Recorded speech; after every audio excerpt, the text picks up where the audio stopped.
ಹೌದು, ನೀವು ಟ್ಯೂನ್ ಮಾಡಿದ್ದೀರಿ ಆಕಾಶವಾಣಿ ಬೆಂಗಳೂರು 101.3 FM. ಮಂಡ್ಯದ ಪ್ರತಿಭೆ ಗಾಂಧಿ ನಗರದಲ್ಲಿ ಸದ್ದು ಮಾಡಿದಾಗ ಒಮ್ಮೆ ಎಲ್ಲರ ಚಿತ್ತ ಆ ಪ್ರತಿಭೆಯತ್ತ ನೆಟ್ಟಿದ್ದಿದೆ. 4 ಸಿನಿಮಾಗಳ ನಿರ್ದೇಶನ, ಜೊತೆಗೆ ಕಥೆ, ಚಿತ್ರಕಥೆ, ಸಂಭಾಷಣೆ, ನಿರ್ಮಾಣ ಎಲ್ಲ ಜವಾಬ್ದಾರಿಯ ಮೂಟೆಯನ್ನ ಹೊತ್ತು ಚಿತ್ರರಂಗದಲ್ಲಿ ನೆಲೆ ನಿಲ್ಲುವತ್ತ ಸಕ್ರಿಯರಾಗಿರುವ ಕನ್ನಡ ಚಿತ್ರರಂಗದ ಉದಯೋನ್ಮುಖ ನಿರ್ದೇಶಕಿ, ನಿರ್ಮಾಪಕಿ ರಶ್ಮಿ ಎಸ್ ಇಂದಿನ ಸಿನಿದನಿಯಲ್ಲಿ ನಮ್ಮ ಜೊತೆಯಾಗಿದ್ದಾರೆ. ತಡ ಮಾಡೋದು ಬೇಡ, ಅವರನ್ನ ಕಾರ್ಯಕ್ರಮಕ್ಕೆ ಸ್ವಾಗತಿಸೋಣ. ಆತ್ಮೀಯ ಸ್ವಾಗತ, ಹಾಗೆ ಕನ್ನಡ ರಾಜ್ಯೋತ್ಸವದ ಶುಭಾಶಯ ಕೂಡ ನಿಮಗೆ. ಧನ್ಯವಾದಗಳು ಮೇಡಮ್. ನಿಮಗೂ ಸಹ ಕನ್ನಡ ರಾಜ್ಯೋತ್ಸವದ ಶುಭಾಶಯಗಳು ಮತ್ತು ದೀಪಾವಳಿ ಹಬ್ಬದ ಶುಭಾಶಯಗಳು ಕೂಡ. ಹೌದು, ಒಂದು ರೀತಿ ಲೇಟಾಗಿ ಹೇಳಿದ್ರು ಲೇಟೆಸ್ಟಾಗಿ ಹೇಳ್ತೀವಿ ಅಂತೀವಲ್ಲ, ಹಾಗೆ ನಾವು ಪ್ರತಿದಿನವೂ ರಾಜ್ಯೋತ್ಸವದ ಸೆಲೆಬ್ರೇಷನ್ ಮಾಡ್ತೀವಿ ನಮ್ಮ ಆಕಾಶವಾಣಿ ಮೂಲಕ. ಆಕಾಶವಾಣಿ ಅಂದ ತಕ್ಷಣ ನಿಮ್ಗೆ ಏನು ನೆನಪಾಗುತ್ತೆ? ಕನ್ನಡ ಹಾಡುಗಳು ಮೇಡಮ್. ಕನ್ನಡ ಹಾಡುಗಳು ಎಲ್ಲೂ ಸಿಗದ ಒಂದು ಭಂಡಾರ ಇಲ್ಲಿದೆ ಅನ್ನುವಂಥ ಕಾರಣಕ್ಕೆ ಬಹಳಷ್ಟು ಜನ ಆಕಾಶವಾಣಿಯನ್ನು ಈ ಕಾರಣಕ್ಕೆ ನೆನಪಿಸ್ಕೊಳ್ತಾರೆ. ಖಂಡಿತ ನನ್ನ ಮೊದಲ ಪ್ರಾಮುಖ್ಯತೆ ಕೂಡ ಆಕಾಶವಾಣಿಗೆ ಇರುತ್ತೆ. ಯಾಕಂದರೆ ಹಾಡುಗಳು ಮತ್ತು ಜಾಹೀರಾತುಗಳು ಇಲ್ಲದೆ ತುಂಬ ಹೆಚ್ಚು ಹೊತ್ತು ಹಾಡುಗಳನ್ನ ಕೇಳ್ಬೋದು. ಸೊ ಹಾಗಾಗಿ ನನಗೆ ಬಹಳ ಅಚ್ಚುಮೆಚ್ಚು. ಹೌದು, ಮಿತಮಾತು ಹೆಚ್ಚು ಹಾಡು ಎಲ್ಲವೂ ಕೂಡ ನಮ್ಮ ಆಕಾಶವಾಣಿಯಲ್ಲಿ ಲಭ್ಯ. ಸೊ ನಿಮ್ಮ ಒಂದು ಬಾಲ್ಯ, ವಿದ್ಯಾಭ್ಯಾಸ, ನಿಮ್ಮ ಹಿನ್ನೆಲೆ ಬಗ್ಗೆ ಹೇಳೋದಾದರೆ? ಮ್ಯಾಮ್, ನಾನು ಹುಟ್ಟಿ ಬೆಳೆದಿದ್ದೆಲ್ಲ ಬೆಂಗಳೂರೇ. ಬಟ್ ಆದರೆ ಅಪ್ಪನೂರು ಮಂಡ್ಯ ಜಿಲ್ಲೆ ಆಲಬುಜನಹಳ್ಳಿ. ನಾನು ಒಂದು ಹಳ್ಳಿಯೊಳನೆ. ಬಟ್ ಹುಟ್ಟಿ ಬೆಳೆದಿದ್ದೆಲ್ಲ KM ದೊಡ್ಡಿ ಇವಾಗ ಇರೋ ವಾಸಸ್ಥಳ. ಅಪ್ಪ ಅಮ್ಮ ಇರೋದಲ್ಲೇನೆ, ಬಟ್ ನಾನಿರೋದು ಬೆಂಗಳೂರು. ಹುಟ್ಟಿ ಬೆಳೆದಿದ್ದೆಲ್ಲ ಬೆಂಗಳೂರನೇ. ಓದಿದ್ದು ಕೂಡ 7ನೇ ತರಗತಿವರೆಗೂ ಸರ್ಕಾರಿ ಶಾಲೆಯಲ್ಲಿ ಓದಿದ್ದು. ಚಾಮರಾಜಪೇಟೆಯಲ್ಲೇ ಇದ್ದಿದ್ದು, ಶ್ರೀವಾಣಿ ಹಿರಿಯ ಪ್ರಾಥಮಿಕ ಶಾಲೆ ಅಂತ. ಸೊ 7ನೇ ತರಗತಿವರೆಗೂ ಅಲ್ಲೇ ಇದ್ದಿದ್ದು. ಅಪ್ಪ bus conductor, KSRTC bus conductor ಅಪ್ಪ. ಸೊ ಅಪ್ಪನ ತಾಯಿಗೆ ಹುಷಾರಿಲ್ಲ, ನಮ್ಮ ಅಜ್ಜಿಗೆ ಹುಷಾರಿಲ್ಲ ಅಂತೇಳಿ 8ನೇ ಕ್ಲಾಸ್ಗೆ ಊರಿಗೆ ಕರ್ಕೊಂಡು ಹೋಗ್ಬಿಟ್ರು. ಓಕೆ. ಸೊ ಅಲ್ಲಿಂದ ನನ್ನ ಇಂಗ್ಲೀಷ್ ಮೀಡಿಯಮ್ಗೆ ಸೇರಿಸಿದ್ರು. ನನಗೆ ಇಂಗ್ಲೀಷ್ ತಲೆಗೆ ಹೋಗಲ್ಲ. ಆದ್ರೆ ಖುಷಿ ಏನ್ ಗೊತ್ತಾ, ಬೆಂಗಳೂರಲ್ಲಿ ಕನ್ನಡ ಮೀಡಿಯಂ ಓದಿದ್ರಿ, ಊರಿಗೆ ಹೋಗಿ ಇಂಗ್ಲೀಷ್ ಮೀಡಿಯಂಗೆ ಹೋದ್ರಿ. ಹೌದು, ಅದೇ ಆಶ್ಚರ್ಯ. ನಮ್ಮನೇಲಿ ಓದು ಅಂತಾರೆ, ನನಗೆ ಇಂಗ್ಲೀಷ್ ತಲೆಗೆ ಹೋಗೋದಿಲ್ಲ. ಸೊ ಓದು ಓದು ಓದು ಆಯಿತು, ಕಷ್ಟಪಟ್ಟೇನೋ ಸೇರಿಸಿದ್ರು. ಬಟ್ ಅವ್ರು ಅಂದ್ಕೊಂಡಷ್ಟು ಅಂಕಗಳನ್ನ ನಾನು ತೆಗಿಯೋದಕ್ಕಾಗಲಿಲ್ಲ. ಯಾಕಂದರೆ ಕನ್ನಡ ಅಂದರೆ ನನಗೆ ಬಹಳ ಇಷ್ಟ. ಸೊ ಹಾಗಾಗಿ ಅವ್ರು ಹೇಳ್ದಷ್ಟು ಮಾರ್ಕ್ಸ್ ತೆಗಲಿಲ್ಲ. ಬಟ್ ಪಾಸ್ ಅಂತೂ ಮಾಡಿದೆ, ಫೇಲ್ ಆಗಲಿಲ್ಲ. ಓಕೆ, ಸಾಕನ್ಸತ್ತೆ ಬಹುಶಃ ಅಷ್ಟು. ಸೊ ಅದಾದಮೇಲೆ ಡಿಪ್ಲೊಮಾಗೆ ಜಾಯ್ನ್ ಆದೆ ಮ್ಯಾಮ್. ಎಲೆಕ್ಟ್ರಾನಿಕ್ಸ್ ಆ್ಯಂಡ್ ಕಮ್ಯುನಿಕೇಷನಲ್ಲಿ ಡಿಪ್ಲೊಮಾ ಮಾಡಿದೆ. ಮೇ ಬಿ ಮೊದಲನೇ ಸಲ ಫೇಲ್ ಆಗಿದ್ದು ಅಲ್ಲೇ ಅನ್ಸುತ್ತೆ. ಅದು ಆಯಿತು ಆಗಿದ್ರೆ. ಓಕೆ. ಸೊ ಮೊದಲನೇ ಸಲ ಫೇಲ್ ಆಯಿತು. ನಮ್ಮ ಮನೇಲಿ ಬೈದ್ರು, ಯಾವತ್ತೂ ಫೇಲ್ ಆಗಿರಲಿಲ್ಲ, ಇಲ್ಲಿ ಓದ್ತಿರ್ಬೇಕಾದ್ರೆ ಸ್ಕೂಲಿಗೆ ಟಾಪರ್ ಆಗಿದ್ದೆ ನೀನು, ಇಲ್ಲಿಗೆ ಬಂದಮೇಲೆ ಓದೋದು ಕಡಿಮೆ ಆಗೋಯ್ತು ಅಂತ. ಯಾಕಂದರೆ ಅವ್ರು ಹೇಳೋದು ಇಂಗ್ಲೀಷ್ ಪಾಠ ನನಗೆ ಅರ್ಥ ಆಗ್ತಿರ್ಲಿಲ್ಲ. ಕೊನೆಗೆ ನಮ್ಮ ಮೇಡಮ್, ಪವಿತ್ರ ಮೇಡಮ್ ಅಂತ ಒಬ್ರು ಇದ್ರು ಕಾಲೇಜಲ್ಲಿ ಲೆಕ್ಚರರು, ಅವರು ಕರೆದು ನನಗೆ ಸ್ಪೆಷಲಾಗಿ ಕ್ಲಾಸಸ್ ಮಾಡೋರು. ಹಾಗಾಗಿ ಕೊನೆಗೆ ಇಂಗ್ಲೀಷ್ ನಾನು 5 ಸತಿ ಫೇಲ್ ಆಗಿದ್ದೀನಿ ಮ್ಯಾಮ್. ನೀವು ನಂಬ್ತಿರೋ ಬಿಡ್ತಿರೋ, ಆ ಫಸ್ಟ್ ಸೆಮ್ಮಿಂದ 4th ಸೆಮ್ವರೆಗೂ ಫೇಲ್ ಆಗಿ 5th ಸೆಮ್ಮಲ್ಲಿ ಪಾಸ್ ಮಾಡ್ಕೊಂಡಿದ್ದೀನಿ. 4 ಸೆಮ್ಮಿಂದ ಒಂದೇ ಸೆಮ್ಮಲ್ಲಿ ಮುಗಿಸ್ಕೊಂಡ್ರೆ? ಹೌದು. ಸೊ ಒಂದು ಮಿರಾಕಲ್ ಏನು ಅಂತಂದರೆ, ನಾನು ಓದೋದೇ ಇಲ್ಲ ಅಂತ ಅಂದ್ಕೊಂಡವಳು ಹೆಂಗೆ ಓದಿದ್ದೀನಿ ಅಂತ ಗೊತ್ತಿಲ್ಲ, ಫೈನಲ್ ಇಯರಲ್ಲಿ ಕಾಲೇಜಲ್ಲಿ ಡಿಸ್ಟಿಂಕ್ಷನ್ ಸ್ಟೂಡೆಂಟ್ ನಾನು. ಸೊ ಇಲ್ಲಿ ಏನೋ ಒಂದು ಗುಟ್ಟು ರಹಸ್ಯ ಅಡಗಿರುತ್ತೆ. ಸೊ 4 ಸೆಮ್ಮಲ್ಲಿ ಆಗಲ್ಲ ಆಗಲ್ಲ ಆಗಲ್ಲ ಅಂದ್ಕೊಂಡಿದ್ದರು, 5ನೇ ಸೆಮ್ಮಿಗೆ ಎದ್ದು ನಿಂತು ಬಿಟ್ರಿ, ನನ್ನಿಂದ ಆಗುತ್ತೆ ಅನ್ನೋವಂಥದ್ದು. ಸೊ ಇದು ಕೇವಲ ನಿಮ್ಮ ವಿದ್ಯಾಭ್ಯಾಸಕ್ಕೆ ಮಾತ್ರ ಸೀಮಿತವಾಗಿದ್ದಲ್ಲ, ನಿಮ್ಮ ಇಡೀ ಬದುಕಿಗೆ ಈ ಹೊತ್ತಿನ ಜರ್ನಿ ತನಕ ಇದು ನಡ್ಕೊಂಡು ಬಂದಿದೆ ಹಾಗೇನೆ ಅಂತ ಅಂದ್ಕೊಳ್ತೀನಿ. ಸೊ ಆ ಜರ್ನಿ ಬಗ್ಗೆ ನಾವು ಮಾತಾಡೋದಕ್ಕಿಂತ ಮುಂಚೆ, ಇಲ್ಲೆಲ್ಲೋ ಡಿಪ್ಲೊಮೊ, ಎಲೆಕ್ಟ್ರಾನಿಕ್ಸು, ಈ ಮಧ್ಯೆ ಇಂಗ್ಲೀಷ್ ಮೀಡಿಯಮು, ಬೆಂಗಳೂರು, ಮಂಡ್ಯ, ಈ ಓಡಾಟ, ಇದೆಲ್ಲದರ ಜೊತೆಗೆ ಈ ಸಿನಿಮಾ ಅನ್ನೋದು ನಿಮ್ಮನ್ನು ಸೆಳೆದಿದ್ಯಾವಾಗ? ನಮ್ಮ ಅಕ್ಕ ಭಾವ ಇರೋದು ಬೆಂಗಳೂರಲ್ಲೇ. ನಮ್ಮ ಭಾವ ಜ್ಯೂಸ್ ಅಂಗಡಿ ಇಟ್ಕೊಂಡಿದ್ರು. ಅವರು ಮಾರ್ಕೆಟ್ಗೆ ಯಾವಾಗಲೂ ಐಟಮ್ ತರಕ್ಕೆ ಹೋಗೋರು. ಅವರು ನನ್ನ ಬಸ್ಸಲ್ಲಿ ಕರ್ಕೊಂಡು ಹೋಗೋರು. ಸೊ ಆಂದವೇ ಚಾಮರಾಜಪೇಟೆ ಮೇಲೆ ಹೋಗಬೇಕು, ಉಮಾ ಥಿಯೇಟ್ರ್ ಕಾಣೋದು. ಸೊ ನಮ್ಮ ಭಾವಂಗೆ, ಭಾವ ನಾನು ಸಿನಿಮಾಗೆ ಹೋಗ್ತೀನಿ ಅಂತ ಹೇಳೋದು. ಅವರು ಸರಿ ಆಯಿತು, ನೀನು ನೋಡ್ಕೊಂಬಾ. ನನಗೆ ಓಡಾಡಿ ರೂಢಿ ಇತ್ತು, ಅಲ್ಲೇ ಹುಟ್ಟಿ ಬೆಳೆದಿರೋದ್ರಿಂದ. ಸೊ ದುಡ್ಡು ಕೊಟ್ಬಿಡೋರು 100 ರೂಪಾಯಿ.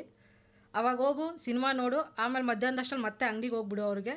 ಸೊ ಹಂಗೆ ನಡೀತಾ ಇತ್ತು ನಂದು ಕೆಲಸ. ಆಮೇಲೆ ಊರಿಗೆ ಕರ್ಕೊಂಡು ಹೋಗ್ಬಿಟ್ರು, ಅಲ್ಲೂ ಸ್ಕೂಲಿಗೆ ಚಕ್ಕರ್ ಹಾಕಿ ಸಿನಿಮಾಗೆ ಹೋಗಿದ್ದುಂಟು. ಸೊ ಸಿನಿಮಾ ನಮ್ಮ ಸ್ಕೂಲ್ ಟೀಚರ್ಸ್ ಕೈಲಿ ಸಿಗಾಕೊಂಡು ಒದೆ ತಿಂದಿದ್ದು ಉಂಟು. ಹಾಗಾದರೆ ಎಲ್ಲ ಒಂದು ಕಡೆ ಈ ಫಸ್ಟ್ ಸೆಮ್ಮಿಂದ 4th ಸೆಮ್ ತನಕ ಸಿನಿಮಾ ಏನಾದರೂ ದಿಕ್ಕು ತಪ್ಪಿಸಿತ್ತಾ? ಖಂಡಿತ ಮ್ಯಾಮ್, ಖಂಡಿತ. ಯಾಕಂದ್ರೆ ಮಂಡ್ಯಗೆ ಟ್ಯೂಷನ್ಗೆ ಹೋಗ್ತಿದ್ವಿ ನಾವು. KM ದೊಡ್ಡಿ ಭಾರತಿ ಕಾಲೇಜಲ್ಲಿ ಓದಿದ್ದು ನಾನು. ಮಂಡ್ಯಗೆ ಟ್ಯೂಷನ್ಗೆ ಹೋಗ್ತಿದ್ವಿ, ಅಲ್ಲೂ ಮಾಸ್ ಬಂಕ್ ಮಾಡಿ ಸಿನಿಮಾಗೆ ಹೋಗ್ಬಿಡ್ತಾ ಇದ್ವಿ. ಈ ಸಂದೇಶ ಅಂತೂ ನಾನು ಕೊಡ್ತಾ ಇಲ್ಲಪ್ಪ. ಬಂಕ್ ಮಾಡೋದಾಗ್ಲಿ, ಬಂಕ್ ಮಾಡಿ ಸಿನಿಮಾಗೆ ಹೋಗೋದಾಗ್ಲಿ, ಈ ಬಗ್ಗೆ ನಾವಂತೂ ಹೇಳ್ತಿಲ್ಲ. ಸಿನಿಮಾ ಸೆಳೆತ ಹಾಗೆ ಮಾಡಿತ್ತು, ಸಿನಿಮಾ ಹಾಗೆ ಮಾಡಿತ್ತು. ಅದೊಂದು ಅದ್ಭುತವಾದಂಥ ಶಕ್ತಿ ಅಂತ ಹೇಳ್ಬೋದು. ದೃಶ್ಯ ಹಾಗೆ ಶ್ರವಣ ಎರಡೂ ಮಾಧ್ಯಮದ ಮೂಲಕ ನೋಡುಗರನ್ನ ಹಿಡಿದಿಡುವಂಥ ತಾಕತ್ತಿರೋದು ಅದೊಂದೇ ಮಾಧ್ಯಮಕ್ಕೆ. ಖಂಡಿತ. ಸೊ ಅದು ಸಿನಿಮಾಕ್ಕೆ ಇರುವಂಥ ಶಕ್ತಿ. ಸೊ ಈ ಒಂದು ಚಿತ್ರನ ನೋಡೋದ್ರಲ್ಲಿ ನಿಮಗೆ ಸೆಳೆತ ಇತ್ತು, ಆದರೆ ಅಲ್ಲಿಗೆ ನಾನು ಹೋಗಬೇಕು ಅನ್ನುವಂಥ ಸೆಳೆತ ಯಾವಾಗ ಶುರು ಆಗಿದ್ದು? ನಾನು 8ನೇ ಕ್ಲಾಸ್ ಇರಬೇಕಾದ್ರಿಂದನೂ ಅಷ್ಟೇ. ಮತ್ತು ನಾನು ಇಲ್ಲಿ ಗೌರ್ಮೆಂಟ್ ಸ್ಕೂಲಲ್ಲಿ ಓದ್ತಿದ್ರಿಂದ ಅಲ್ಲಿ ಕಲ್ಚರಲ್ ಆ್ಯಕ್ಟಿವಿಟೀಸ್ ಜಾಸ್ತಿ ಇರ್ತಿತ್ತು. ಸ್ಕೂಲ್ಗೆ ಟಾಪರು, ಈ ಕವನಗಳು, ಕಂಠಪಾಠ ಸ್ಪರ್ಧೆ ಎಲ್ಲದರಲ್ಲೂ ಟಾಪರ್ ನಾನು. ಸೊ ಹಾಗಾಗಿ ಅದು ಅಲ್ಲಿಂದ ಸೆಳೆತ ಶುರುವಾಯಿತು. ಜೊತೆಗೆ ನಮ್ಮ ಚಿಕ್ಕಪ್ಪ ಪಾಪಣ್ಣ ಅಂತ, ಅವರು ವಿಷ್ಣುವರ್ಧನ್ ಅಭಿಮಾನಿ. ಸೊ ಇಲ್ಲಿ ಚಾಮರಾಜಪೇಟೆಗೆ ಬರೋರು, ಸ್ಕೂಲಲ್ಲಿ ಏನೋ ರೀಸನ್ ಹೇಳ್ಬಿಡೋರು, ಇಲ್ಲಿ ಯಾವ್ದಾದ್ರು ಸಿನಿಮಾ ಇದ್ರೆ ಉಮಾ ಥಿಯೇಟರ್ ಕರ್ಕೊಂಡು ಹೋಗ್ಬಿಡೋರು. ಅಲ್ಲಿಂದ ಶುರು ಆಯ್ತು. ಈವನ್ ವಿಷ್ಣುವರ್ಧನ್ ಅವರು ಓದಿದ್ದು ಶಾಲೆ ಕೂಡ ಚಾಮರಾಜಪೇಟೆನಲ್ಲಿದೆ. ಹೌದು ಹೌದು. ಸೊ ಹಿಂಗೆ ಆಮೇಲೆ ನನಗೆ ಈ ಕತೆ ಕವನ ಎಲ್ಲ ಬರೀಬೇಕು, ಹೆಂಗೆ ಬರೆಯೋದು ಅಂತ ಗೊತ್ತಿಲ್ಲ. ಆವಾಗಿಂದ ಯೂಟ್ಯೂಬಲ್ಲಿ ನೋಡೋದು, ಯಾವ ಥರ ಬರೆಯೋದು ಏನು, ಅಲ್ಲಿಂದನೇ ನಾನು ಕಲಿತಾ ಬಂದೆ. ಸೊ ಯೂಟ್ಯೂಬಲ್ಲಿ ನೋಡೋದು, ಈ ಥರ ಶಾರ್ಟ್ ಡಿವೈಡ್ ಮಾಡಬೇಕು, ಹಿಂಗೆ ಮಾಡಬೇಕು, ಹಂಗೆ ಮಾಡಬೇಕು ಅಂತ ಎಲ್ಲ ನೋಡ್ಕೊಳ್ಳೋದು, ಒಂದು ನೋಟ್ ಮಾಡೋದು. ಸೊ ಹೀಗೆ ನನಗೆ ಆಸಕ್ತಿ ಬೆಳೀತಾ ಹೋಯಿತು. ಇದಾದಮೇಲೆ ಪುಟ್ಟಣ್ಣ ಕಣಗಲ್ ಅಂದರೆ ನನಗೆ ಬಹಳ ಇಷ್ಟ. ಸೊ ಅವ್ರ ಸಿನಿಮಾಗಳನ್ನ ಲಿಸ್ಟ್ ಮಾಡ್ಕೊಳ್ಳೋದು, ಅವ್ರ ಸಿನಿಮಾಗಳನ್ನ ನೋಡೋದು, ಕಲಿಯೋದು ಬಹಳ ಇದೆ. ಸೊ ಹೀಗಾಗಿ ನಾನು ಈ ಥರ ನನಗೆ ಸಿನಿಮಾ ಪ್ಯಾಷನ್ ಶುರುವಾಗಿದ್ದು ಮ್ಯಾಮ್. ಸೊ ಕವನಗಳನ್ನೆಲ್ಲ ಬರೆಯೋದ್ರಲ್ಲಿ ಹಾಗಾದರೆ ರಶ್ಮಿ ಎತ್ತಿದ ಕೈ. ತಕ್ಕ ಮಟ್ಟಿಗೆ. ಮೊದಲು ಬರೆದಿದ್ದ ಕವನ ನೆನಪಿದೆಯಾ? ಮೊದಲು ಬರೆದಿದ್ದು ನೆನಪಿಲ್ಲ, ಬಟ್ ಆದರೂ ಹೋಗೋಷ್ಟಲ್ಲಿ ಹೇಳೋಗ್ತೀನಿ ಮ್ಯಾಮ್. ಖಂಡಿತ ಅಲ್ಲ, ಈ ಕಾರ್ಯಕ್ರಮ ಮುಗಿಯೋದ್ರೊಳಗಡೆ ನಿಮ್ಮ ಕವನ ನಮಗೆ ನೀವು ಕೇಳಿಸ್ಲೇಬೇಕು. ಸೊ ಇದರೊಟ್ಟಿಗೆ ಕವನ, ಕಥೆ ಎಲ್ಲವೂ ಕೂಡ ನಿಮಗೆ ಆಪ್ತವಾಗಿದ್ದು ಕನ್ನಡ ಭಾಷೆ ಮೂಲಕವೇ. ಹೌದು. ಸೊ ಕನ್ನಡದ ಹೊರತಾಗಿ ಇಂಗ್ಲಿಷ್ ಮೀಡಿಯಮ್ಗೆ ಅಪ್ಪ ಅಮ್ಮ ಬಲವಂತವಾಗಿ ಸೇರಿಸಿದ್ರು ನಿಮ್ಗೆ ಅದರಲ್ಲಿ ಅಭಿರುಚಿ ಹುಟ್ಟಲಿಲ್ಲ. ಸೊ ಕನ್ನಡ ಅಂದರೆ ಎಷ್ಟು ಪ್ರೀತಿ? ಕನ್ನಡ ಅಂದರೆ ಎಷ್ಟು ಪ್ರೀತಿ ಅಂತ ಹೇಳಕ್ಕೆ ಅಸಾಧ್ಯ ಮ್ಯಾಮ್. ಯಾಕಂತ ಹೇಳಿದ್ರೆ, ಸೊ ಕನ್ನಡ ಇಲ್ಲ ಅಂದರೆ ನಾನಿಲ್ಲ, ಅಷ್ಟ್ರ ಮಟ್ಟಿಗೆ ಹೇಳ್ಬೋದು ನಾನು. ಸೊ ಕನ್ನಡವೇ ಉಸಿರು, ಕನ್ನಡವೇ ಬದುಕು, ಎಲ್ಲವೂ ಕೂಡ ಆಗುತ್ತೆ. ಮತ್ತು ಎಲ್ರಿಗೂ ಕನ್ನಡ ರಾಜ್ಯೋತ್ಸವ ಮಾತ್ರ ಕನ್ನಡ ಅಂತ ಇದು ಮಾಡ್ತಾರೆ, ಬಟ್ ನಂಗೆಲ್ಲ ಪ್ರತಿದಿನನೂ ಕನ್ನಡ ರಾಜ್ಯೋತ್ಸವನೇ. ಹೌದು. ಹಾಗಾಗಿ ನಾವು ಪ್ರತಿ ಕಾರ್ಯಕ್ರಮದಲ್ಲೂ ನವೆಂಬರ್ ಬಂದರೆ ನಾವು ಹೇಳೋದೇನೆ, ನಾವು ನವೆಂಬರ್ ಕನ್ನಡಿಗರಲ್ಲ, ನಂಬರ್ 1 ಕನ್ನಡಿಗರು. ಖಂಡಿತ ಹೌದು. ಸೊ ನೀವಂತೂ ಯಾವಾಗಲೂ ಅನ್ಕೊಳ್ತೀರಾ ಅನ್ಸುತ್ತೆ ಹಾಗಾದರೆ, ಡಾಕ್ಟರ್ ರಾಜ್ ಅವರ ಹಾಗೇನೆ ಹುಟ್ಟಿದ್ರೆ ಕನ್ನಡ ನಾಡಲ್ಲೇ ಹುಟ್ಟಬೇಕು ಅಂತ. ಖಂಡಿತವಾಗ್ಲೂ ಮ್ಯಾಮ್, ಅದು ಪುಣ್ಯ ಅಲ್ವಾ?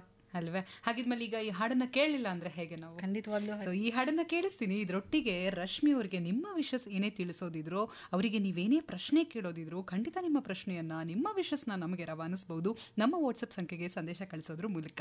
9480901013 ನಮ್ಮ ಸ್ಟುಡಿಯೋ ವಾಟ್ಸಪ್ ನಂಬರ್. 9480901013 ಈ ನಂಬರ್ಗೆ ನಿಮ್ಮ ಸಂದೇಶ ಹರಿದು ಬರಲಿ. ನಿಮ್ಮ ದಡ ಬಂದು ಸಿನಿಮಾ ರಂಗದಲ್ಲಿ ಸೇರುತ್ತೆ ಅಂತ ಯಾವತ್ತಾದ್ರೂ ಅನ್ಕೊಂಡಿದ್ರ ರಶ್ಮಿ? ಖಂಡಿತವಾಗ್ಲೂ ಇಲ್ಲ ಮೇಡಮ್. ಸೊ ಇದು ನೀವು ಗೆಸ್ಸೇ ಮಾಡ್ದೇ ಬಂದು ಸೇರಿದ್ದು ಹಾಗಿದ್ರೆ? ಹೌದು. ಸೊ ಎಲ್ಲ ಒಂದು ಕಡೆ ನಾವು ಯಾವಾಗಲೂ ಹೇಳೋದು, ಹಿಂದೆ ಒಬ್ಬ ಗುರು ಇರಬೇಕು, ಮುಂದೆ ನಮ್ಮ ಗುರಿ ಇರಬೇಕು, ಅವಾಗಷ್ಟೇ ನಾವು ಏನೋ ಒಂದು ಯಶಸ್ಸನ್ನು ಮುಟ್ಟೋದಕ್ಕೆ ಸಾಧ್ಯ ಅಂತ. ಬಟ್ ಈಗ ಅದು ಬದಲಾಗಿದೆ. ಆವಾಗ ಹಿಂದೆ ಗುರುವಿದ್ದ, ಮುಂದೆ ಗುರಿ ಇತ್ತು, ಸಾಗಿತ್ತು ವೀರರ ದಂಡು. ಈಗ ಗುರುವೂ ಇಲ್ಲ, ಗುರಿಯೂ ಇಲ್ಲ, ಸಾಗಿದೆ ಹೇಡಿಗಳ ಹಿಂಡು ಅಂತ ಕೇಳ್ಪಟ್ಟಿದ್ದೀವಿ ನಾವು. ಆದರೆ ನಿಮ್ಮ ವಿಚಾರದಲ್ಲಿ ನೀವು ತುಂಬ ಬಲವಾಗಿ ನಂಬೋದು ಗುರುಗಳನ್ನು. ಸೊ ನಿಮ್ಮ ಗುರುಗಳ ಬಗ್ಗೆ ಹೇಳೋದಾದರೆ? ಗುರುವಿನ ಗುಲಾಮನಾಗುವ ತನಕ ದೊರೆಯದಣ್ಣ ಮುಕುತಿ. ಸೊ ಇದನ್ನು ನಂಬಿರೋಳು ನಾನು. ಸೊ ನನಗೆ ನನ್ನ ಗುರುಗಳೇ ಎಲ್ಲ ಮೇಡಮ್. ನಾನು ಕಲ್ತಿರೋದೇ ಅವರಿಂದ.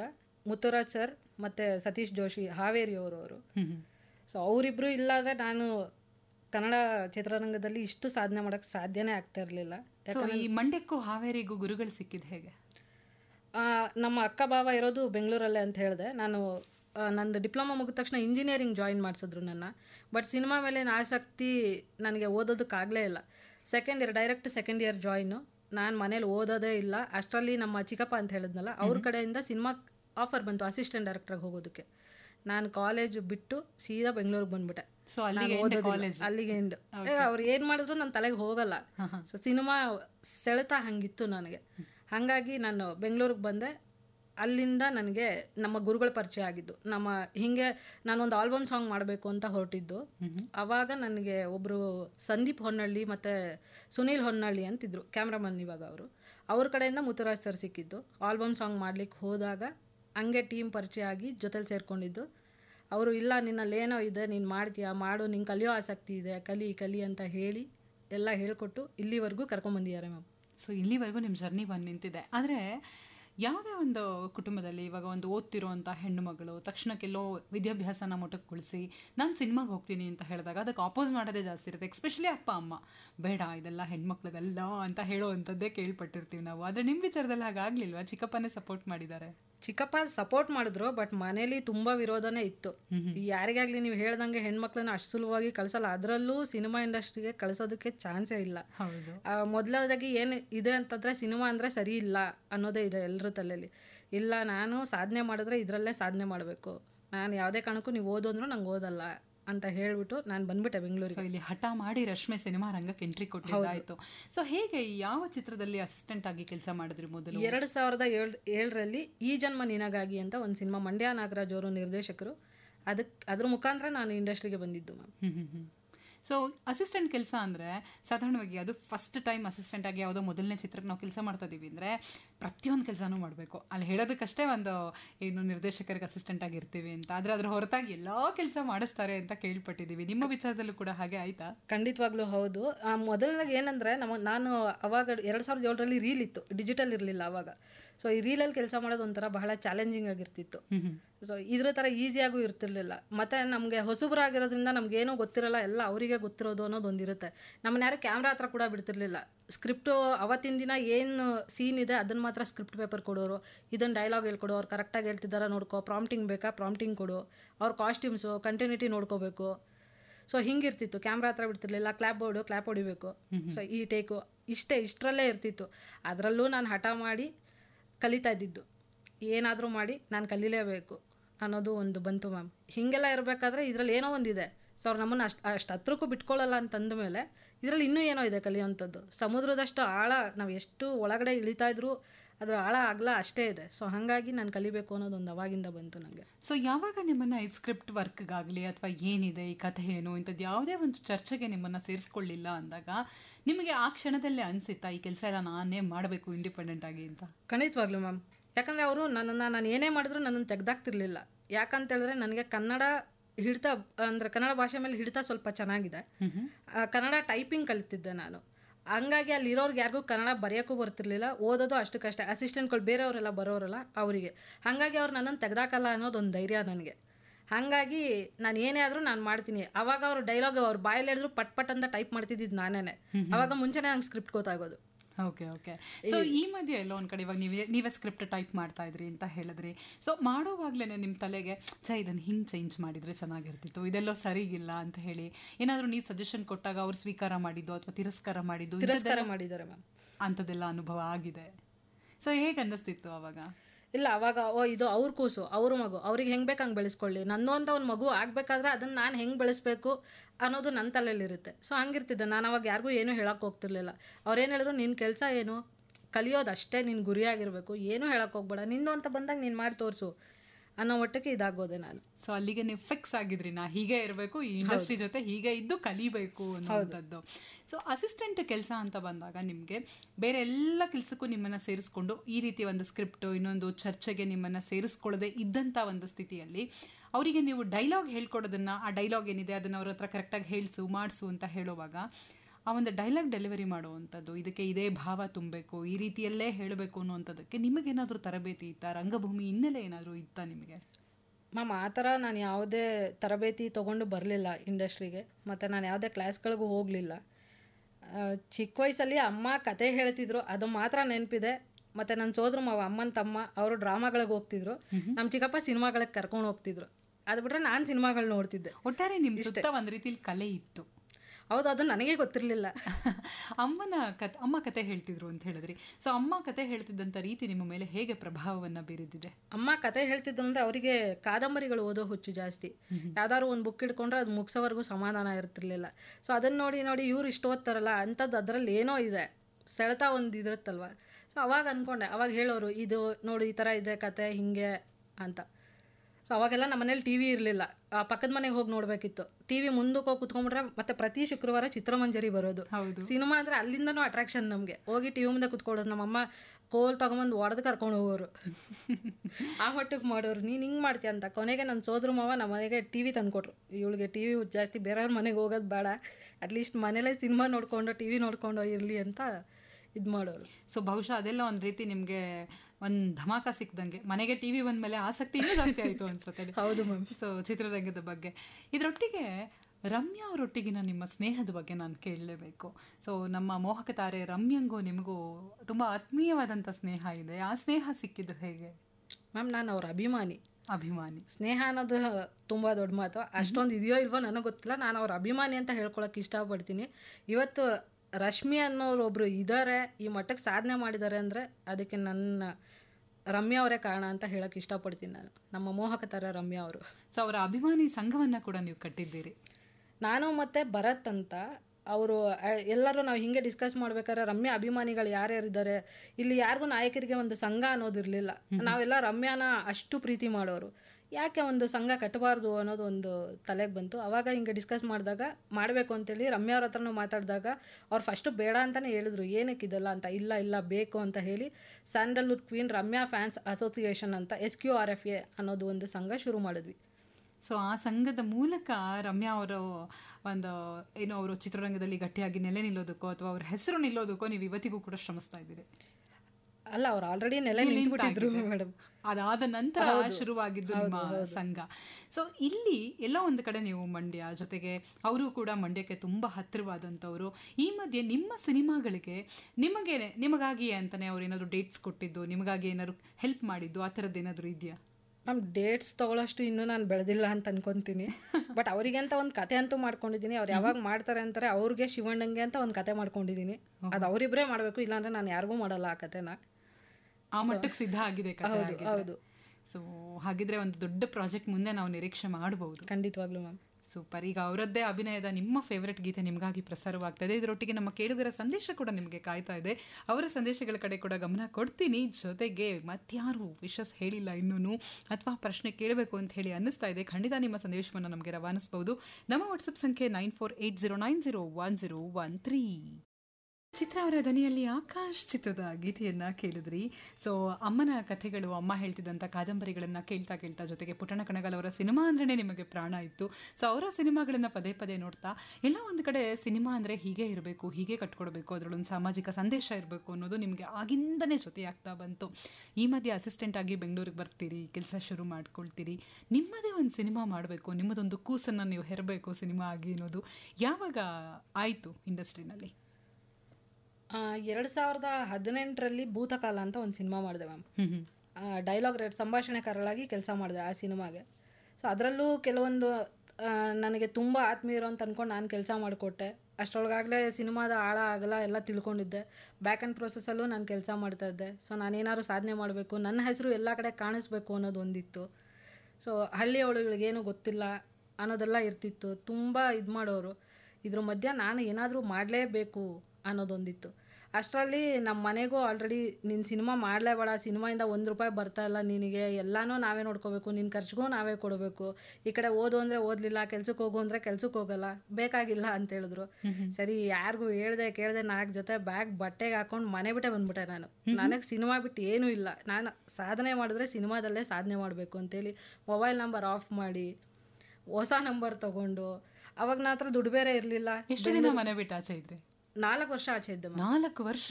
ಸೊ ಮನೆಯವ್ರು ಹುಡುಕ್ಲಿಲ್ವಾ ನಿಮ್ಮನ್ನ? ಹುಡುಕೋದಕ್ಕೆ ಪ್ರಯತ್ನ ಪಟ್ಟಿರ್ತಾರೆ, ನಾನು ಯಾರಿಗೂ ಸಿಕ್ಕಲಿಲ್ಲ. ಸಿನಿಮಾಕ್ಕಾಗಿ ಏನೇನೆಲ್ಲ ನಡೆಯುತ್ತಲ್ಲ. ಈ ಮಧ್ಯೆ ಮತ್ತೆ ಮನೆಯವರಿಗೆ ನೀವಿದ್ದೀರಿ, ಎಲ್ಲಿದ್ದೀರಿ, ಹೇಗಿದ್ದೀರಿ, ಹೇಗೆ ಗೊತ್ತಾಯ್ತು? 2019ರಲ್ಲಿ ನಾನು ಸಿನಿಮಾ ಮಾಡಬೇಕು ಅಂತ ನಿರ್ಧಾರ ಮಾಡಿದೆ. ಅದಕ್ಕೂ ಮುಂಚೆ ನಾನು 2017ರಿಂದ ಬ್ಯಾಕ್ ಆ್ಯಂಡ್ ಪ್ರೋಸೆಸ್ಸಲ್ಲಿ ಕೆಲಸ ಮಾಡ್ತಿದ್ದೆ. ಟೈಪಿಂಗೇ ನನ್ನ ಸ್ಟ್ರೆಂತ್ ಅಂತ ಹೇಳ್ಬೋದು, ನನ್ನ ಶಕ್ತಿ ಅಂತ ಹೇಳ್ಬೋದು. ಅದರಿಂದ ದುಡ್ಡುಗಳನ್ನ ಕೂಡ ಆಗ್ತಾ ಬಂದೆ. ಟೈಪಿಂಗ್ ಮಾಡಿಕೊಡೋದು, ಟೈಪಿಂಗ್ ಮಾಡಿದ್ರೆ ಅಷ್ಟೋ ಇಷ್ಟೋ ಕೊಡೋರು. ಸೊ ಈ ಕಡೆ ನನ್ನ PGಗೆ ದುಡ್ಡು ಕಟ್ಟಬೇಕಿತ್ತು, ನನ್ನನ್ನು ನಾನು ನೋಡ್ಕೋಬೇಕಿತ್ತು.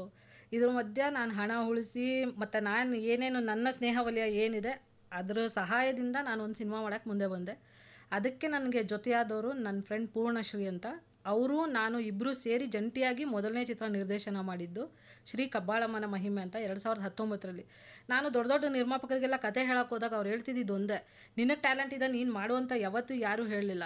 ಅಯ್ಯೋ ನಿನ್ನ ಕತೆ ಯಾರಮ್ಮ ಕೇಳ್ತಾರೆ, ತೆಲುಗುದೋ ತಮಿಳ್ದೋ ಒಂದು 10 ಸಿನಿಮಾ ಕೊಡ್ತೀನಿ, DVD ಕೊಡ್ತೀನಿ, ನೀನು ಸಿನಿಮಾ ನೋಡು, ಅದರಲ್ಲಿ ಯಾವ ಸಿನಿಮಾ ನಿನ್ಗೆ ಇಷ್ಟ ಆಗುತ್ತೆ ಹೇಳು, ನಾನು ರೈಟ್ಸ್ ತಂದು ಕೊಡ್ತೀನಿ, ರಿಮೇಕ್ ಮಾಡು. ಸರ್ ಅಲ್ಲಿಗೆ ನನಗೆ ಟ್ಯಾಲೆಂಟ್ ಇದೆ ಸರ್, ಕೊಡ್ಬೇಕಲ್ವ, ಹೊರಗೆ ಬರೋದು ಹೇಗೆ? ನಿನಗೊಂದು 10 ಜನ ಅಸೋಸಿಯೇಟ್ನ ಕೊಡ್ತೀನಿ, ನೀನು ಸಿನಿಮಾ ಮಾಡು, ಆ್ಯಕ್ಷನ್ ಕಟ್ ಹೇಳು. ನನ್ನ ಪ್ರಕಾರ ಬರೀ ಆ್ಯಕ್ಷನ್ ಕಟ್ ಹೇಳಿದ್ರೆ ಒಬ್ಬ ನಿರ್ದೇಶಕನಾಗಕ್ಕೆ ಸಾಧ್ಯನೇ ಇಲ್ಲ ಮೇಡಮ್. ಅದ್ರ ಸುತ್ತ ತುಂಬ ವಿಭಾಗಗಳಿದೆ, ಎಲ್ಲಾದರೂ ಆಳ ಅಗಲ ತಿಳ್ಕೊಂಡಿರಬೇಕು, ಕೆಲಸ ಮಾಡಬೇಕು, ಆವಾಗಲೇ ಒಂದು ಸಿನಿಮಾ ಮಾಡೋದಕ್ಕೆ ಸಾಧ್ಯ. ಸೊ ಹಾಗಾಗಿ ಅವಾಗ ಅಂದ್ಕೊಂಡೆ ನಾನು ಇನ್ಯಾರ ಹತ್ರನೂ ಕತೆ ಹೇಳಕ್ಕೆ ಹೋಗಲ್ಲ, ಕತೆ ಹೇಳಕ್ಕೆ ಹೋದರೆ ಈ ಥರ. ಸೊ ಅವಾಗ ನಾನು ಅಂದ್ಕೊಂಡಿದ್ದು ನಂದೇ ಒಂದು ತಂಡ ಕಟ್ಕೋಬೇಕು, ನಾನೇ ಸಿನಿಮಾ ಮಾಡಬೇಕು ಅಂತ. ಸೊ ನಿರ್ಮಾಣದ ಕೆಲಸಕ್ಕೂ ನೀವೇ ಕೈ ಹಾಕ್ಬೇಕಂತ ಡಿಸೈಡ್ ಮಾಡಿದ್ರಿ. ಬಟ್ ಎಲ್ಲ ಒಂದು ಕಡೆ ಒಂದು PG ದುಡ್ಡು ಕಟ್ಟೋದಕ್ಕಾಗ್ಲಿ ಅಥವಾ ನಿಮ್ಮ ಊಟ, ನಿಮ್ಮ ಬಟ್ಟೆ, ನಿಮ್ಮ ಖರ್ಚು ವೆಚ್ಚಗಳನ್ನು ತೂಗಿಸ್ಕೊಳ್ಳೋದಕ್ಕೆ ನೀವು ಒದ್ದಾಡ್ತಿದ್ದಂಥ ಸಂದರ್ಭದಲ್ಲಿ ನೀವೇ ನಿರ್ಮಾಣ ಮಾಡೋದು ಅಂದರೆ ಸುಮ್ಮನೆನಾ ಮ್ಯಾಮ್? ಅದು 2016ರಲ್ಲಿ ನಾನು ನಮ್ಮ ಮಂಡ್ಯ ಗೆಜ್ಜಲಗೆರೆ ಸಾಯಿಬಾಬಾ ದೇವಸ್ಥಾನದಲ್ಲಿ 3 ತಿಂಗಳು ಅಲ್ಲಿ ಕೆಲಸ ಮಾಡಿಕೊಂಡು ಅಲ್ಲಿಂದ ಕೊಟ್ಟ 15,000 ಇಟ್ಕೊಂಡು ನಾನು ಮತ್ತೆ ಬೆಂಗಳೂರಿಗೆ ಬಂದಿದ್ದು. 3 ತಿಂಗಳು ನನಗೆಲ್ಲಿ ಇಲ್ಲಿ PGಗೆ ಬಂದರೆ ಅಡ್ವಾನ್ಸ್ ಕಟ್ಟಬೇಕು ಅಂತಾರೆ, ನನ್ನ ಹತ್ರ ದುಡ್ಡಿರಲಿಲ್ಲ. ಆವಾಗ ಊಟ ಮಾಡೋಕ್ಕೂ ದುಡ್ಡಿರಲಿಲ್ಲ. ಆ ನಾಗರ ಹಾವು ಟೀಸರ್ ರಿಲೀಸ್ ಟೈಮು ನನ್ನ ಫ್ರೆಂಡ್ ಭರತ್ ಅಂತಿದ್ರು, ಅವತ್ತು 1 ವಾರ ಊಟ ಮಾಡಿಲ್ಲ ನಾನು, ದುಡ್ಡಿರಲಿಲ್ಲ ನನ್ನ ಹತ್ರ. ಅವರು ಸೀಬೆಕಾಯಿ ತಂದು ಕೊಟ್ಟರು, ಅದನ್ನ ಇಟ್ಕೊಂಡು 1 ವಾರ ನನ್ನ ಕಾಲ ತಳ್ಳಿದ್ದೀನಿ. ಸೊ ಈ ಥರ ಒಂದು ಹಂತನೆಲ್ಲ ದಾಟ್ಕೊಂಡು ಬಂದಾಗ ಅದ್ರ ಖುಷಿನೇ ಬೇರೆ ಇರುತ್ತೆ ಮ್ಯಾಮ್. ಆಮೇಲೆ PGಗೆ ಬಂದೆ, PGಗೆ ಅಡ್ವಾನ್ಸ್ ಮಾಡಿದೆ. ಸೊ ಅವರು ನಂಗೆ ಏನು ಹೇಳ್ತಿರ್ಲಿಲ್ಲ, ಯಾರಿಗೂ ಇಲ್ಲದೆ ಇರೋದು ನನಗೊಂದು ಫ್ರೀಡಮ್ ಕೊಟ್ಟಿದ್ರು. ನೀನು ಎಷ್ಟೊತ್ಕಾರು ಓಡಾಡು, ನೀನೇನೋ ಮಾಡ್ತೀನಿ ಅಂತ ನೀನೇನೋ ಮಾಡ್ತೀಯ ಅಂತ ಅನಿಸುತ್ತೆ, ನೀನು ಮಾಡು ಅಂಥೇಳಿ PG ಆಂಟಿ ನನಗೆ ಕೊಟ್ಟಿದ್ರು. ನನಗೆ ಟೈಮಿಂಗ್ಸ್ ಇರ್ತಿರ್ಲಿಲ್ಲ. ಅದ್ರ ಜೊತೆಗೆ ಒಂದು ಜಿಯೋ ಕಂಪ್ನಿಲಿ ನಾನು ಇಂಜಿನಿಯರಾಗಿ ಕೆಲಸ ಮಾಡೋಕ್ಕೆ ಶುರು ಮಾಡಿದೆ. ಬೆಳಗ್ಗೆಯಿಂದ ಸಂಜೆವರೆಗೂ ಅಲ್ಲಿ ಮಾಡಿ ಬೆಳಗ್ಗೆ 6 ಗಂಟೆಗೆ PG ಬಿಡ್ತಿದ್ದೆ, ಸಿನಿಮಾ ಕೆಲಸ ಮಾಡ್ತಿದ್ದೆ, 10ರಿಂದ 5 ಇಲ್ಲಿ ಇಂಜಿನಿಯರಾಗಿ ಕೆಲಸ ಮಾಡ್ತಿದ್ದೆ, ಮತ್ತೆ ನೈಟೆಲ್ಲ ಕೆಲಸ ಮಾಡ್ತಿದ್ದೆ ಕುತ್ಕೊಂಡು. ಸೊ ಎಲ್ಲೋ ಒಂದು ಕಡೆ ಒಂದು ಕಂಪನಿಗೆ ನೀವು ಜಾಯ್ನ್ ಆಗಿದ್ದು ನಿಮ್ಗೊಂಚೂರು ಬ್ಯಾಲೆನ್ಸ್ ಮಾಡಲಿಕ್ಕೆ ಸಹಾಯ. ಖಂಡಿತ ಹೌದು ಮ್ಯಾಮ್. ಸೊ ಇದ್ರ ಜೊತೆಗೆ ಶ್ರೀ ಕಬ್ಬಾಳಮ್ಮನ ಮಹಿಮೆ 2019ರಲ್ಲಿ ತೆರೆ ಕಾಣುತ್ತೆ. ಆಗ ಮನೆಯವರಿಗೆ ನಿಮ್ಮ ದಿಕ್ಕು ದೇಶ ಎಲ್ಲವೂ ಗೊತ್ತಾಯ್ತಾ, ಇಲ್ಲಿದ್ದಾಳೆ ಹೀಗಿದ್ದಾಳೆ ಅನ್ನೋದು? ಇಲ್ಲ, ನಾನು ಸೆನ್ಸರ್ ಆಗೋವರೆಗೂ ನಾನು ಸಿನಿಮಾ ಮಾಡಿದ್ದೀನಿ ಅಂತಾನೆ ಯಾರಿಗೂ ಹೇಳಿರಲಿಲ್ಲ ಮ್ಯಾಮ್. ಯಾಕಂದ್ರೆ ನಾನು ನಿನ್ನ ಕೈಲಿ ಏನೂ ಆಗಲ್ಲ, ಇಂಡಸ್ಟ್ರಿ ಸರಿ ಇಲ್ಲ, ಬೇಡ, ಹೆಣ್ಮಕ್ಳನ್ನ ಹೆಂಗೆಂಗೋ ಇದು ಮಾಡ್ಕೋತಾರೆ, ಬೇಡ, ಅದೆಲ್ಲ ನಮ್ಮ ಫ್ಯಾಮಿಲಿಗೆ ಸೆಟ್ ಆಗಲ್ಲ ಅಂತಂದವ್ರು. ಇಲ್ಲ, ನಾನು ಅದರಲ್ಲೇ ಏನಾದರೂ ಸಾಧನೆ ಮಾಡ್ತೀನಿ ಅಂತ ಹೇಳಿ ಇದೆಲ್ಲ ಆದಮೇಲೆ ಅವರಿಗೆ ನಮ್ಮ ಊರಲ್ಲಿ ನಮ್ಮ ಥಿಯೇಟ್ರಲ್ಲೇ ನಾನು ಸಿನಿಮಾ ಹಾಕಿ ತೋರಿಸ್ದಾಗ ಅವ್ರ ಮುಖದಲ್ಲಿ ಇದ್ದಿದ್ದು ಖುಷಿ ಇದೆಯಲ್ಲ ಮ್ಯಾಮ್, ಅಷ್ಟೇ. ಅವಾಗ ಎಲ್ಲನೂ ಮರ್ತೋಗ್ಬಿಟ್ರು ಅವರು. ನಾನು 4 ವರ್ಷ ಮನೆಯಿಂದ ದೂರ ಇದ್ರಿ, ಎಲ್ಲ ಒಂದು ಕಡೆ ಅಪ್ಪ ಅಮ್ಮನ ನೋಡಬೇಕು ಹೋಗ್ಬೇಕಂತ ಅನ್ಸಿದ್ದೇ ಇಲ್ವಾ? ಇಲ್ಲ ಮ್ಯಾಮ್, ನನಗೆ ನನ್ನ ಸಾಧನೆ ಕಡೆ ಗಮನ ಐತೆ ಹೊರತು ಈ ಥರ ಸೆಳೆತಕ್ಕೆ ಒಳಗಾಗ್ಬಿಟ್ರೆ ನನ್ನ ಸಾಧನೆ ಕಷ್ಟ ಆಗ್ಬಿಡುತ್ತೆ. ಸೊ ನಿಮ್ಮ ಸೆಂಟಿಮೆಂಟ್ಸ್ ಎಲ್ಲ ಗಂಟು ಮೂಟೆ ಕಟ್ಟಿ ಇಟ್ಟು ಬಿಟ್ಟಿದ್ರಿ ನೀವು. ಹೌದು. ಸೊ ಈ ಮಧ್ಯೆ ಸಿನಿಮಾ ಒಂದೇ ನಿಮ್ಮ ಕನಸಾಗಿತ್ತು, ಅದಕ್ಕಾಗಿ ಶ್ರೀ ಕಬ್ಬಾಳಮ್ಮನ ಮಹಿಮೆ 2019ರಲ್ಲಿ ತೆರೆ ಕಾಣ್ತು. ಅದಾದ ನಂತರ ನೆಕ್ಸ್ಟ್ ನಿಮ್ಮ ಮುಂದಿನ ಸಿನಿಮಾಕ್ಕೆ ತಯಾರಿ ಹೇಗಿತ್ತು, ಏನಾಯ್ತು? ಅದಾದಮೇಲೆ ಸಿನಿಮಾ ರಿಲೀಸ್ ಮಾಡಬೇಕು ಅಂತ, ಸಿನಿಮಾ ಮಾಡೋದು ದೊಡ್ಡದಲ್ಲ, ಅದನ್ನು ಆಚೆಗೆ ತರೋದು ಬಹಳ ಮುಖ್ಯ. ರಿಲೀಸ್ ಮಾಡಬೇಕು ಅಂತ ಚೆನ್ನೈಗೆ ಹೋದ್ವಿ, ಅಪ್ಲೋಡೆಲ್ಲ ಮಾಡಿಸ್ಬಿಟ್ಟು ಬಂದ್ವಿ. ಅಪ್ಲೋಡ್ ಮಾಡಿಸ್ಬಿಟ್ಟು ಬಂದರೆ ಇನ್ನೇನು ರಿಲೀಸ್ ಡೇಟ್ ಅನೌನ್ಸ್ ಮಾಡಬೇಕು, ಕೋವಿಡ್ ಲಾಕ್ಡೌನು. ಏನು ಮಾಡಬೇಕು ಅಂತ ಗೊತ್ತಾಗಲಿಲ್ಲ. ಕೊನೆಗೆ ನಾನು ನನ್ನ ಫ್ರೆಂಡ್ ಪೂರ್ಣ, ನನ್ನ ಫ್ರೆಂಡ್ ಮನೇಲೇ ಇದ್ದೆ ಅವಾಗ, PG ವೆಕೇಟ್ ಮಾಡಿದೆ ಸಿನಿಮಾ ಮಾಡಬೇಕು ಅಂತ ಇದ್ದಿದ್ದರಿಂದ. ಈಗ ಲಾಕ್ಡೌನಲ್ಲಿ ಏನು ಮಾಡಬೇಕು, ನಮ್ಮನ್ನೆಲ್ಲ ಯಾರೋ ನಮ್ಮನ್ನು ಮೀಟ್ ಮಾಡಿ ಫಸ್ಟ್ ಸರ್ಕಲ್ ಕ್ವಾರಂಟೈನ್ ಮಾಡಿದ್ರು. ಆ ಟೈಮೇ ನಮಗೆ ಪ್ಲಸ್ ಆಗಿದ್ದು ಮ್ಯಾಮ್. ಎಲ್ರಿಗೂ ಕೊರೋನಾ ಏನೇನು ಮಾಡ್ತಾ ಗೊತ್ತಿಲ್ಲ, ನನಗೆ ನನ್ನ ಫ್ರೆಂಡ್ಗೆ ತುಂಬ ಹೆಲ್ಪ್ಫುಲ್ ಆಗಿದ್ದು ಕೊರೋನಾನೇ. ಆ ಟೈಮಲ್ಲೇ ನಾವು ಕತೆ ಮಾಡ್ಕೊಂಡ್ವಿ. ನಮ್ಮ ಗುರುಗಳು ನಮ್ಮ ಮನೆಯಲ್ಲೇ ಇದ್ದರು ಅವಾಗ, ಮುತ್ತು ಸರು, ಜೋಶಿ ಸರು, ಎಲ್ಲರೂ ಸೇರಿ ಕತೆ ರೆಡಿ ಮಾಡ್ಕೊಂಡ್ವಿ. ಇದನ್ನು ಎಕ್ಸಿಕ್ಯೂಟ್ ಮಾಡಬೇಕು. ಲಾಕ್ಡೌನ್ ಓಪನ್ ಆಗ್ತಿದ್ದಂಗೆ ಇಮಿಡಿಯೇಟ್ ಶೂಟ್ಗೆ ಹೋಗ್ಬಿಟ್ವಿ ನಾವು. ಸೊ ಶೂಟ್ ಆಯಿತು, ಎಲ್ಲ ಆಯಿತು. ಈಗ ರಿಲೀಸ್ ಮಾಡಬೇಕು, ರಿಲೀಸ್ ಹಂತದಲ್ಲಿ ಸಮಸ್ಯೆಗಳು. ಕಬ್ಬಾಳಮ್ಮನ ಮಹಿಮೆ ರಿಲೀಸ್ ಮಾಡಿದ್ವಿ ನಾವು ಅದಾದಮೇಲೆ. ಬಟ್ ಜನ ಅಷ್ಟಾಗಿ ಕೈ ಹಿಡಿಲಿಲ್ಲ, ಯಾಕಂದರೆ ಈಗ ಪೌರಾಣಿಕ ಸಿನಿಮಾಗಳನ್ನ ನೋಡೋರು ತುಂಬಾ ಕಡಿಮೆ ಇದ್ದಾರೆ. ಮತ್ತು ನಂದು ಅದು ಕನಕಪುರ ಗ್ರಾಮದ ಇದಕ್ಕೆ ಮಾತ್ರ ಇದ್ದಿದ್ದರಿಂದ ನಾನು ರಾಮನಗರ, ಚನ್ನಪಟ್ಟಣ ಈ ಸರೌಂಡಿಂಗ್ ಮಾತ್ರ ರಿಲೀಸ್ ಮಾಡಿದ್ದೆ. ನಮ್ಮೂರಲ್ಲಿ ಸ್ವಲ್ಪ ಚೆನ್ನಾಗಿ ಹೋಯ್ತು ಅಂತ ಹೇಳ್ಬೋದು. ಯಾಕಂದರೆ ನಮ್ಮ ಹುಡುಗಿ ಮಾಡಿದ್ದು, ನಮ್ಮ ಮನೆ ಮಗಳು ಮಾಡಿದ್ದಾಳೆ ಅಂತ ಸುತ್ತಮುತ್ತ ಇರೋರು ಅಲ್ಲಿ ಬಂದು ನೋಡಿದ್ರು. ನಾನು ಅದು ಬಿಟ್ಟರೆ ಬೆಂಗಳೂರಲ್ಲೆಲ್ಲೂ ರಿಲೀಸ್ ಮಾಡೋಕ್ಕೆ ಹೋಗಲಿಲ್ಲ. ಸೊ ಎಲ್ಲೋ ಒಂದು ಕಡೆ ಸಿನಿಮಾ ಅನ್ನೋದು ಒಂದು ವರ್ಗಕ್ಕೆ ಅಥವಾ ಒಂದು ಸ್ಥಳಕ್ಕೆ ಸೀಮಿತ ಆಗಬಾರ್ದಲ್ವಾ, ಅದು ಎಲ್ಲರಿಗೂ ಮುಟ್ಟಬೇಕು. ಅಲ್ಲ, ಖಂಡಿತ ಎಲ್ರಿಗೂ ಮುಟ್ಟಬೇಕು. ಮತ್ತು ಅದಕ್ಕೆ ನಾವೇ ನಿರ್ಮಾಪಕರಾಗಿದ್ದರಿಂದ ನಮಗೂ ಲಿಮಿಟೇಷನ್ಸ್ ಅನ್ನೋದೊಂದಿರುತ್ತೆ. ನಾವು ಸಿನಿಮಾ ಮಾಡಿದ್ದೆ ಕಷ್ಟಪಟ್ಕೊಂಡು ಸಿನಿಮಾ ಮಾಡಿರ್ತೀವಿ, ಎಲ್ಲರ ಹತ್ರ ರಿಕ್ವೆಸ್ಟ್ ಮಾಡಿ ನಿಮ್ಗೆ ಆಮೇಲೆ ಪೇಮೆಂಟ್ ಕೊಡ್ತೀನಿ ಹಂಗೆ ಹಿಂಗೆ ಅಂತ. ರಶ್ಮಿಗೋಸ್ಕರ ಕೆಲಸ ಮಾಡಿದವರು ತುಂಬ ಜನ ಇದ್ದಾರೆ ಅದರಲ್ಲಿ. ಸೊ ಹಾಗಾಗಿ ನಾನು ಎಷ್ಟು ಸಾಧ್ಯನೋ, ಯಾಕಂದರೆ ಸುಮ್ಮನೆ ಡಬ್ಬದಲ್ಲಿ ಇಟ್ಕೊಳ್ಳೋದಕ್ಕೋಸ್ಕರ ನಾವು ಸಿನಿಮಾ ಮಾಡಿಲ್ಲ, ಜನಗಳಿಗೆ ತಲುಪಬೇಕು ಅನ್ನೋದಕ್ಕೇನೆ ಸಿನಿಮಾ ಮಾಡಿದ್ರಿಂದ ಅಟ್ಲೀಸ್ಟ್ ಒಂದು 4-5 ಥಿಯೇಟ್ರಲ್ಲಿ ಬಂದ್ರೂ ನನಗೆ ಖುಷಿ ಆಗುತ್ತೆ ಅದು. ಸೊ ಆ ಖುಷಿ ಒಂದು ಕಡೆ ಆದರೆ ಹಾಕಿದ ಬಂಡವಾಳನಾದರೂ ವಾಪಸ್ ಬರಬೇಕಲ್ವಾ, ಅದಿಲ್ಲದೆ ಮತ್ತೊಂದು ಪ್ರಾಜೆಕ್ಟಿಗೆ ಕೈ ಹಾಕೋದು ಹೇಗೆ? ಮ್ಯಾಮ್, ನಾನು ಯಾವಾಗಲೂ ವಾಪಸ್ ಬರಲಿ ಅಂತ ಸಿನಿಮಾ ಮಾಡಿಲ್ಲ. ಸಿನಿಮಾ ನನ್ನ ಖುಷಿ, ನನ್ನ ಪ್ಯಾಷನ್ ಅಷ್ಟೇ. ನಾನು ಏನೇ ದುಡಿದ್ರೂ ನಾನು ಎಲ್ಲನೂ ನನ್ನ ಸಿನಿಮಾಗೆ ಮುಡ್ಬಿಟ್ಟಿದ್ದೀನಿ. ಸೊ ಎಲ್ಲೂ ವಾಪಸ್ ಪ್ರತಿಫಲಾಪೇಕ್ಷೆ ಇಲ್ಲದೆ ನೀವು ಚಿತ್ರೋದ್ಯಮದಲ್ಲಿ ಇದ್ದೀರಿ. ಹೌದು ಮ್ಯಾಮ್. ಹಾಗಿದ್ರೆ ಇದು ನಿಮಗೆ ಚಿತ್ರರಂಗ ಮಾತ್ರ, ಚಿತ್ರೋದ್ಯಮ ಅಲ್ಲ? ಅಲ್ಲ, ಅದು ನನ್ನ ಕುಟುಂಬ ಅಂತ ಹೇಳಕ್ಕೆ ಇಷ್ಟಪಡ್ತೀನಿ. ಸೂಪರ್. ಇದ್ರ ಜೊತೆಗೆ ನೆಕ್ಸ್ಟು 140ಕ್ಕೂ ಹೆಚ್ಚು ಅಂತಾರಾಷ್ಟ್ರೀಯ ಪ್ರಶಸ್ತಿಗಳನ್ನು ಗಳಿಸಿದಂಥ ಒಂದು ಸಿನಿಮಾಕ್ಕೆ ನೀವು ಕೈ ಹಿಡ್ತೀರಿ. ಸೊ ಇಷ್ಟು ಪ್ರಶಸ್ತಿಗಳನ್ನು ಬಾಚ್ಕೊಂಡು ಬರ್ತೀರಿ, ಯಾವುದದು ಸಿನಿಮಾ, ಅದ್ರ ಕತೆ ಹೇಗೆ ಸಿದ್ಧವಾಯಿತು? ಮನೆ ಅಂತ ಸಿನಿಮಾ ಮ್ಯಾಮ್.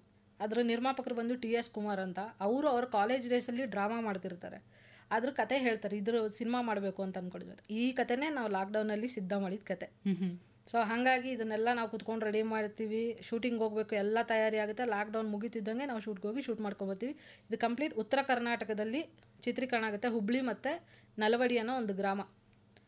ಒಬ್ಬ ಮಿಡ್ಲ್ ಕ್ಲಾಸ್ ವ್ಯಕ್ತಿ ಒಂದು ಮನೆ ಕಟ್ಟೋದಕ್ಕೆ ಎಷ್ಟೆಲ್ಲ ಕಷ್ಟಪಡ್ತಾನೆ ಅನ್ನೋದೇ ಕತೆ. ಬಹುಜನರ ಕನಸು ಮನೆ ಅನ್ನೋದು. ಹೌದು. ಈ ಸರ್ಕಾರದಿಂದ ಒಂದು ಸ್ಕೀಮ್ ಇದೆ, ಮನೆ ಕಟ್ಟೋದಕ್ಕೆ ಇಷ್ಟು ಲೋನ್ ಅಂತ ಕೊಡ್ತಾರೆ. ಅವ್ರು ಕೊಡೋದು 1,35,000. ಅದರಲ್ಲಿ ಒಬ್ಬ ವ್ಯಕ್ತಿ ಮನೆ ಕಟ್ಟೋದಕ್ಕಾಗಲ್ಲ, ಅವ್ನು ಮತ್ತೆ ಸಾಲ ಮಾಡಲೇಬೇಕು. ಆದರೆ ಆ ಸಾಲ ಮಾಡಿ ಮನೆ ಕಟ್ಟೋದು ನಾವೇ ಆದ್ರೂ ಸರ್ಕಾರದವರು ಮನೆ ಮುಂದೆ ಒಂದು ಬೋರ್ಡ್ ಹಾಕೊತಾರೆ, ಇದು ನಾವು ದುಡ್ಡು ಕೊಟ್ಟು ಮಾಡಿಸಿದ್ದೀವಿ ಅಂತ. ಇದ್ರ ಬೇಸ್ ಮೇಲೆ ಕತೆ ಹೋಗುತ್ತೆ ಮ್ಯಾಮ್ ಅದು. ಸೊ ಕಂಪ್ಲೀಟ್ ಮನೆಯ ಸುತ್ತ ಹೆಣದಂಥ ಕಥೆ ಇದು. ಸೊ ಇದು ಮನೆಗೆ ಮಾತ್ರ ಸೀಮಿತವಾಗಿರಲಿಲ್ಲ, ನಿಮ್ಮ ಮನಸ್ಸಿಗೂ ಕೂಡ ಸೀಮಿತವಾಗಿತ್ತು. ಯಾಕಂದರೆ ಸಿನಿಮಾ ಮಾಡಬೇಕು ಅಂತ ಮನೆ ಬಿಟ್ಟು ಬಂದವರು ನೀವು. ಸೊ ಈ ಮಧ್ಯೆ 140 ಅಂತಾರಾಷ್ಟ್ರೀಯ ಪ್ರಶಸ್ತಿಗಳು ಅಂತ ಹೇಳಿದ್ರೆ ಎಲ್ಲೆಲ್ಲಿ ಪ್ರದರ್ಶನ ಕಾಣ್ತು ಈ ಸಿನಿಮಾ? ಸಿಂಗಾಪುರಲ್ಲಾಯಿತು, ಆಮೇಲೆ ಕೋಲ್ಕತ್ತಾದಲ್ಲಾಯಿತು, ಇನ್ನೂ ತುಂಬ ಕಡೆ ಆಗಿದೆ ಮ್ಯಾಮ್. ನನಗೆ ಅಷ್ಟು ನೆನಪಿಲ್ಲ ಆ್ಯಕ್ಚುಲಿ ಹೇಳ್ಬೇಕಂದ್ರೆ. 140 ತುಂಬ ಲಿಸ್ಟ್ ಇದೆ. ಒಂದೊಂದು ಫೆಸ್ಟಿವಲಲ್ಲೂ 7-8 ಕ್ಯಾಟಗರಿಲಿ ಸೆಲೆಕ್ಟ್ ಆಯಿತು ಸಿನಿಮಾ. ಹಾಗಾಗಿ ಇದು 140. ಅದೆಲ್ಲದಕ್ಕಿಂತ ಹೆಚ್ಚಾಗಿ ಹೇಳ್ಬೇಕಂದ್ರೆ ನಮ್ಮ ಬೆಂಗಳೂರು ಇಂಟರ್ನ್ಯಾಷನಲ್ ಫಿಲಮ್ ಫೆಸ್ಟಿವಲಲ್ಲಿ ಅದು ಅಫಿಷಿಯಲ್ ಆಗಿ ಸೆಲೆಕ್ಟ್ ಆಗಿ ಸ್ಕ್ರೀನಿಂಗ್ ಆಯಿತು. ಅದು ನನಗೆ ಬಹಳ ಖುಷಿ ಇದೆ. ಸೊ ಈ ಮಧ್ಯೆ ನಿಮ್ಮ ಒಂದು ಟೀಮ್ ಅಂತ ಹೇಳ್ತೀರಲ್ಲ ನೀವು, ಸೊ ಪ್ರತಿ ಚಿತ್ರಕ್ಕೂ ನಿಮ್ಮ ಟೀಮ್ ಇವತ್ತಿಗೂ ಸ್ಟಾರ್ಟಿಂಗ್ ಡೇನಲ್ಲಿ ಹೇಗಿತ್ತು ಹಾಗೆ ಮುಂದುವರ್ಕೊಂಡು ಬಂದಿದ್ಯಾ? ಖಂಡಿತ ಹೌದು. 5ನೇ ಚಿತ್ರದ ತನಕ ಅದು ನನ್ನ ಫ್ರೆಂಡ್ ಅಂತ ಹೇಳಿದ್ನಲ್ಲ ಪೂರ್ಣ, ಅವಳಿಗೆ ಮದುವೆ ಆಯಿತು. ಸೊ ಈಗ ಅವಳು ಜೊತೆಲಿಲ್ಲ, ಲಾಸ್ಟ್ ಸಿನಿಮಾಯಿಂದನೂ ನನ್ನ ಜೊತೆಲಿಲ್ಲ. ಈಗ ನಾನು ಒಬ್ಬಳೇ ಮಾಡ್ತಾ ಇದ್ದೀನಿ. ಬಟ್ ನನ್ನ ಗುರುಗಳೆಲ್ಲ ಇವತ್ತಿಗೂ ನನ್ನ ಜೊತೆ ಇದ್ದಾರೆ. ಅವರಿಂದನೇ ಸಿನಿಮಾ ಆಗ್ತಾ ಇದೆ ಮ್ಯಾಮ್. ಸೊ ಸಿನಿಮಾ ಅನ್ನೋದು ಒಂದು ಕನಸು, ಅದಕ್ಕಾಗಿ ಏನು ಬೇಕು ಮಾಡ್ತೀವಿ ಅಂತ ಹೇಳಿ ನಿಲ್ಲೋದಕ್ಕೆ ನೀವೊಂದು ಉದಾಹರಣೆಯಾಗಿ ಇವತ್ತು ನಮ್ಮ ಸ್ಟುಡಿಯೋದಲ್ಲಿ ಇದ್ದೀರಿ. ಸೊ ಇನ್ನು ಬಹಳಷ್ಟು ಜನರ ಸಂದೇಶ ಇದೆ, ಅವರ ಸಂದೇಶದ ಕಡೆ ಒಮ್ಮೆ ಗಮನ ಕೊಟ್ಟೇ ಬಿಡ್ತೀನಿ.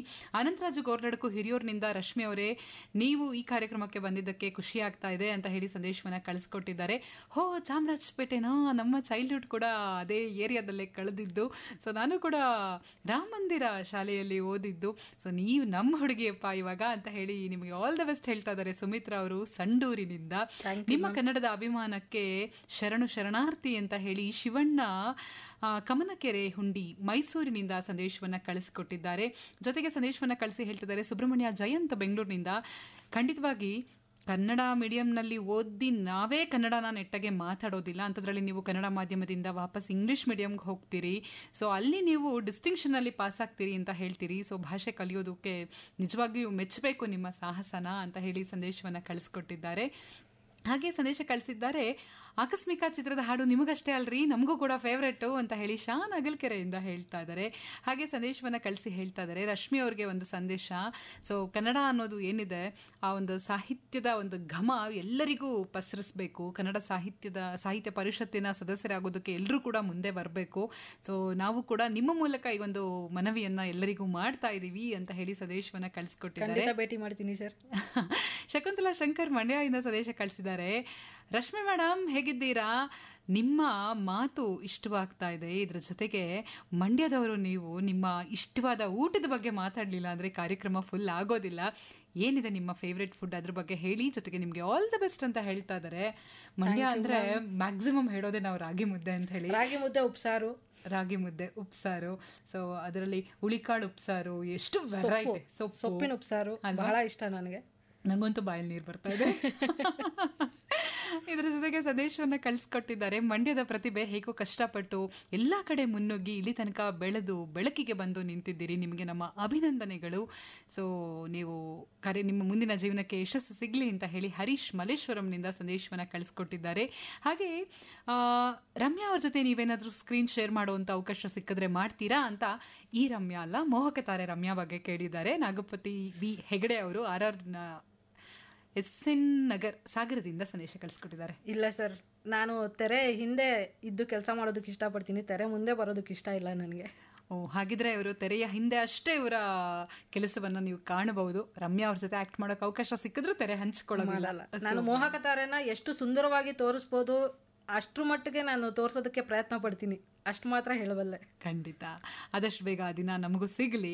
ಬಿಜಾಪುರದಿಂದ ಕುಸುಮ ಸಂದೇಶವನ್ನು ಕಳಿಸ್ಕೊಟ್ಟಿದ್ದಾರೆ. ಒಳ್ಳೆ ಕಾರ್ಯಕ್ರಮ ಮೂಡಿ ಬರ್ತಾ ಇದೆ ಇವತ್ತು, ನಿಮಗೆ ಶುಭವಾಗಲಿ ಅಂತ ಹೇಳ್ತಾ ಇದ್ದಾರೆ. ಶಿವಶಂಕರ್ ವೇದವತಿ ಆನೇಕಲ್ನಿಂದ ರಶ್ಮಿ ಮೇಡಮ್, ಬೇಗ ನೀವು ಅಂದುಕೊಂಡ ಹಾಗೆ ಶಿವಣ್ಣನವರ ಚಿತ್ರವನ್ನು ತೆರೆಗೆ ತನ್ನಿ ಅಂತ ಹೇಳ್ತಾ ಇದ್ದಾರೆ. ಸೊ ನಾವು ಕೂಡ ಕಾಯ್ತಾ ಇದ್ದೀವಿ. ಮೆಸೇಜ್ ಮಾಡಿರೋ ಎಲ್ರಿಗೂ ತುಂಬ ಹೃದಯದ ಧನ್ಯವಾದಗಳನ್ನ ಹೇಳೋದಕ್ಕೆ ಇಷ್ಟಪಡ್ತೀನಿ. ಸೊ ಇದರೊಟ್ಟಿಗೆ ನಿಮ್ಮ ಕನಸುಗಳು ನೂರಾರಿದೆ, ಅದಕ್ಕಾಗಿ ನಿಮ್ಮ ಸಿದ್ಧತೆ ಕೂಡ ಹಾಗೆ ಸಾಗ್ತಾ ಇದೆ. ಸದ್ಯಕ್ಕೆ ಮಹಿಳಾ ಪ್ರಧಾನ ಸಿನಿಮಾಗಳಿಗೂ ನಿಮಗೂ ತುಂಬಾ ನಂಟಿದೆ, ಯಾಕಂದರೆ ನೀವು ಬಾಲ್ಯದಿಂದಲೇ ಪುಟ್ಟಣ ಕಣಗಾಲ್ ಅವರ ಸಿನಿಮಾಗಳನ್ನು ನೋಡಿಕೊಂಡು ಬಂದಂಥವ್ರು. ಹಾಗಾಗಿ ಆ ಎಳೆ ಎಲ್ಲೋ ಒಂದೆಡೆ ಬಾಲ್ಯದಲ್ಲೇ ನಿಮಗೆ ಜೊತೆಯಾಗ್ಬಿಟ್ಟಿದೆ. ಹಾಗಾಗಿ ನೀವೀಗ ಒಂದು ಕೂಸನ್ನು ಹೊರೋದಕ್ಕೆ ಸಿದ್ಧರಾಗಿದ್ದೀರಿ, ಮಹಿಳಾ ಪ್ರಧಾನ ಚಿತ್ರವಾಗಿ ನಮ್ಮ ಮುಂದೆ ಅದನ್ನು ಕೊಡಲಿಕ್ಕೆ ಸಿದ್ಧರಾಗಿದ್ದೀರಿ. ಆ ಬಗ್ಗೆ ಮಾತಾಡೋಣ ಒಂದೊಳ್ಳೆ ಹಾಡಿನ ನಂತರ.